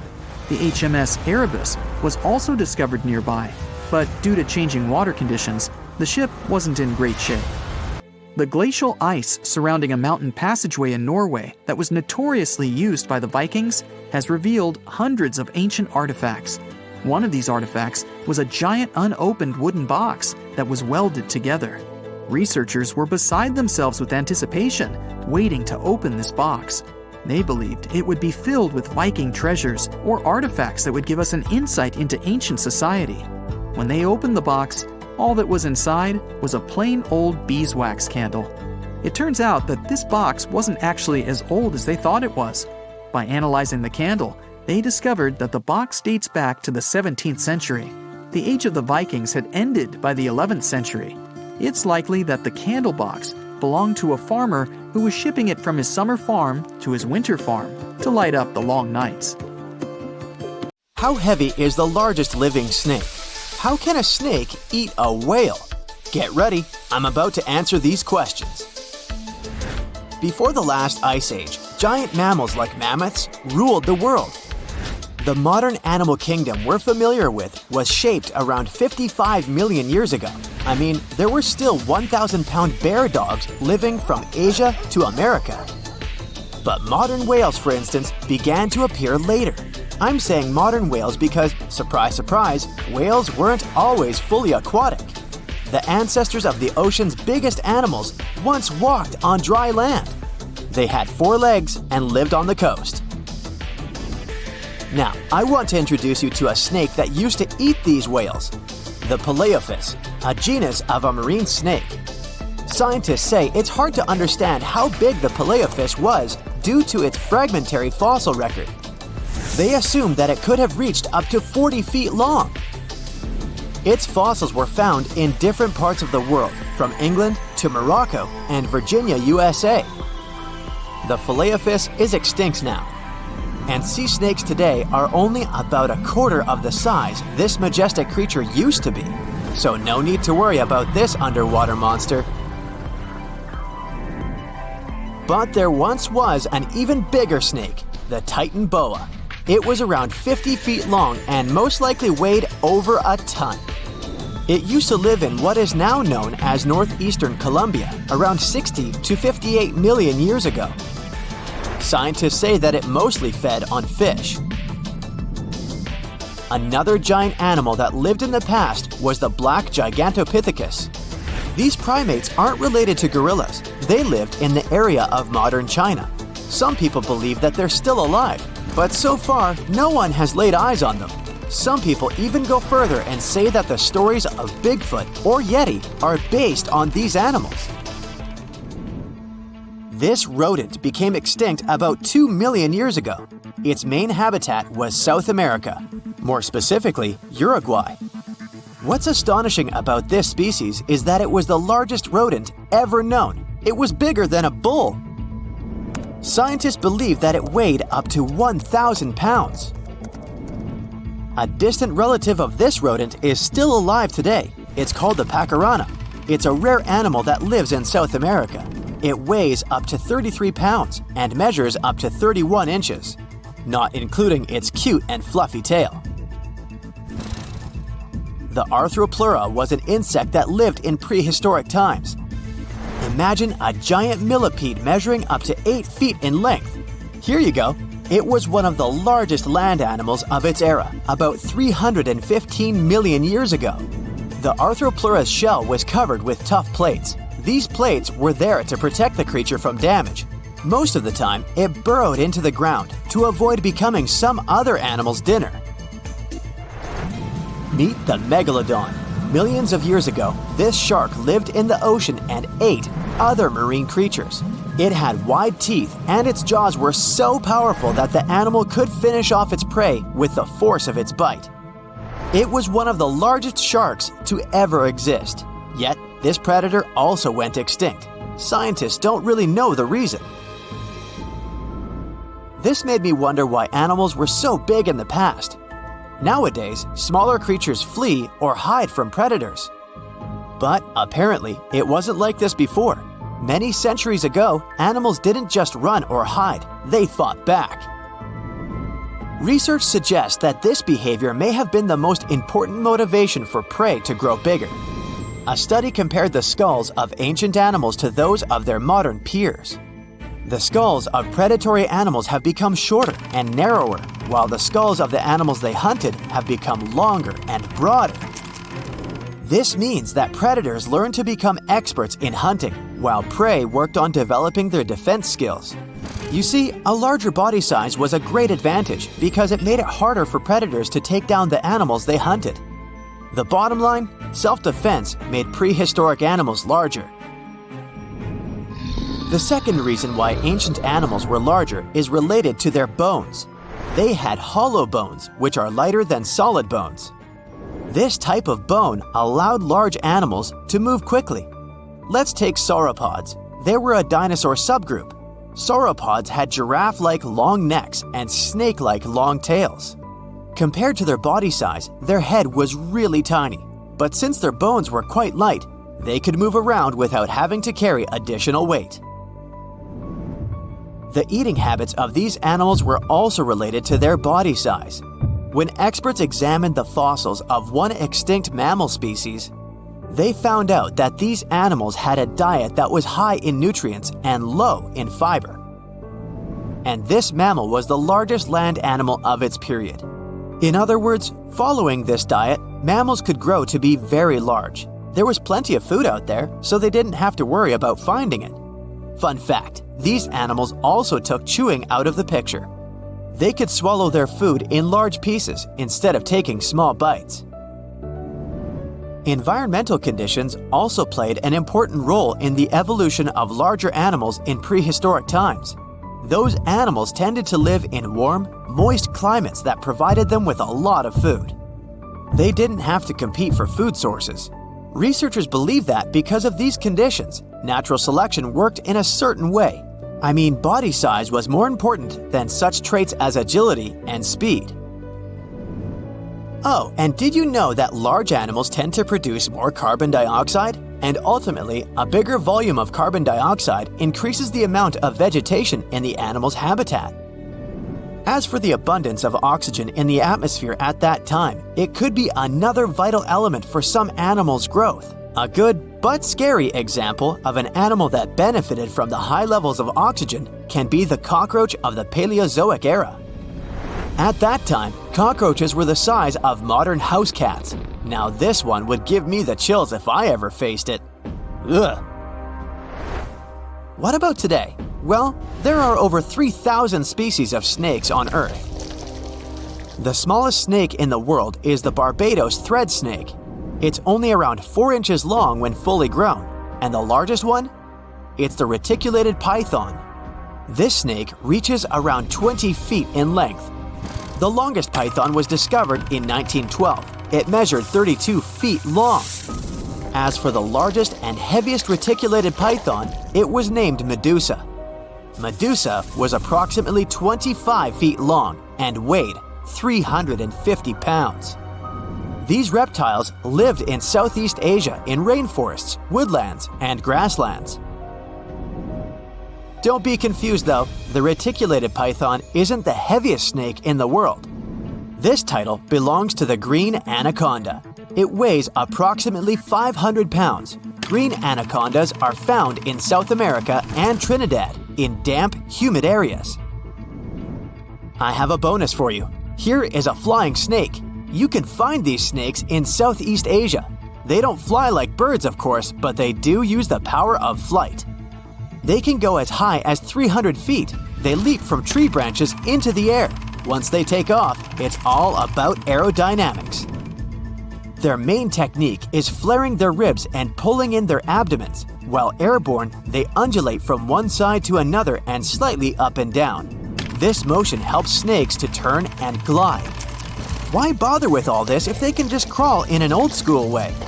Scientists aren't sure, but they believe it might be related to escaping from predators. This way, they move from one tree to another without having to get down to the ground. Every now and then, people discover fossils of animals that lived millions of years ago. These ancient discoveries continue to capture our imagination. Which of these animals would you like to see alive?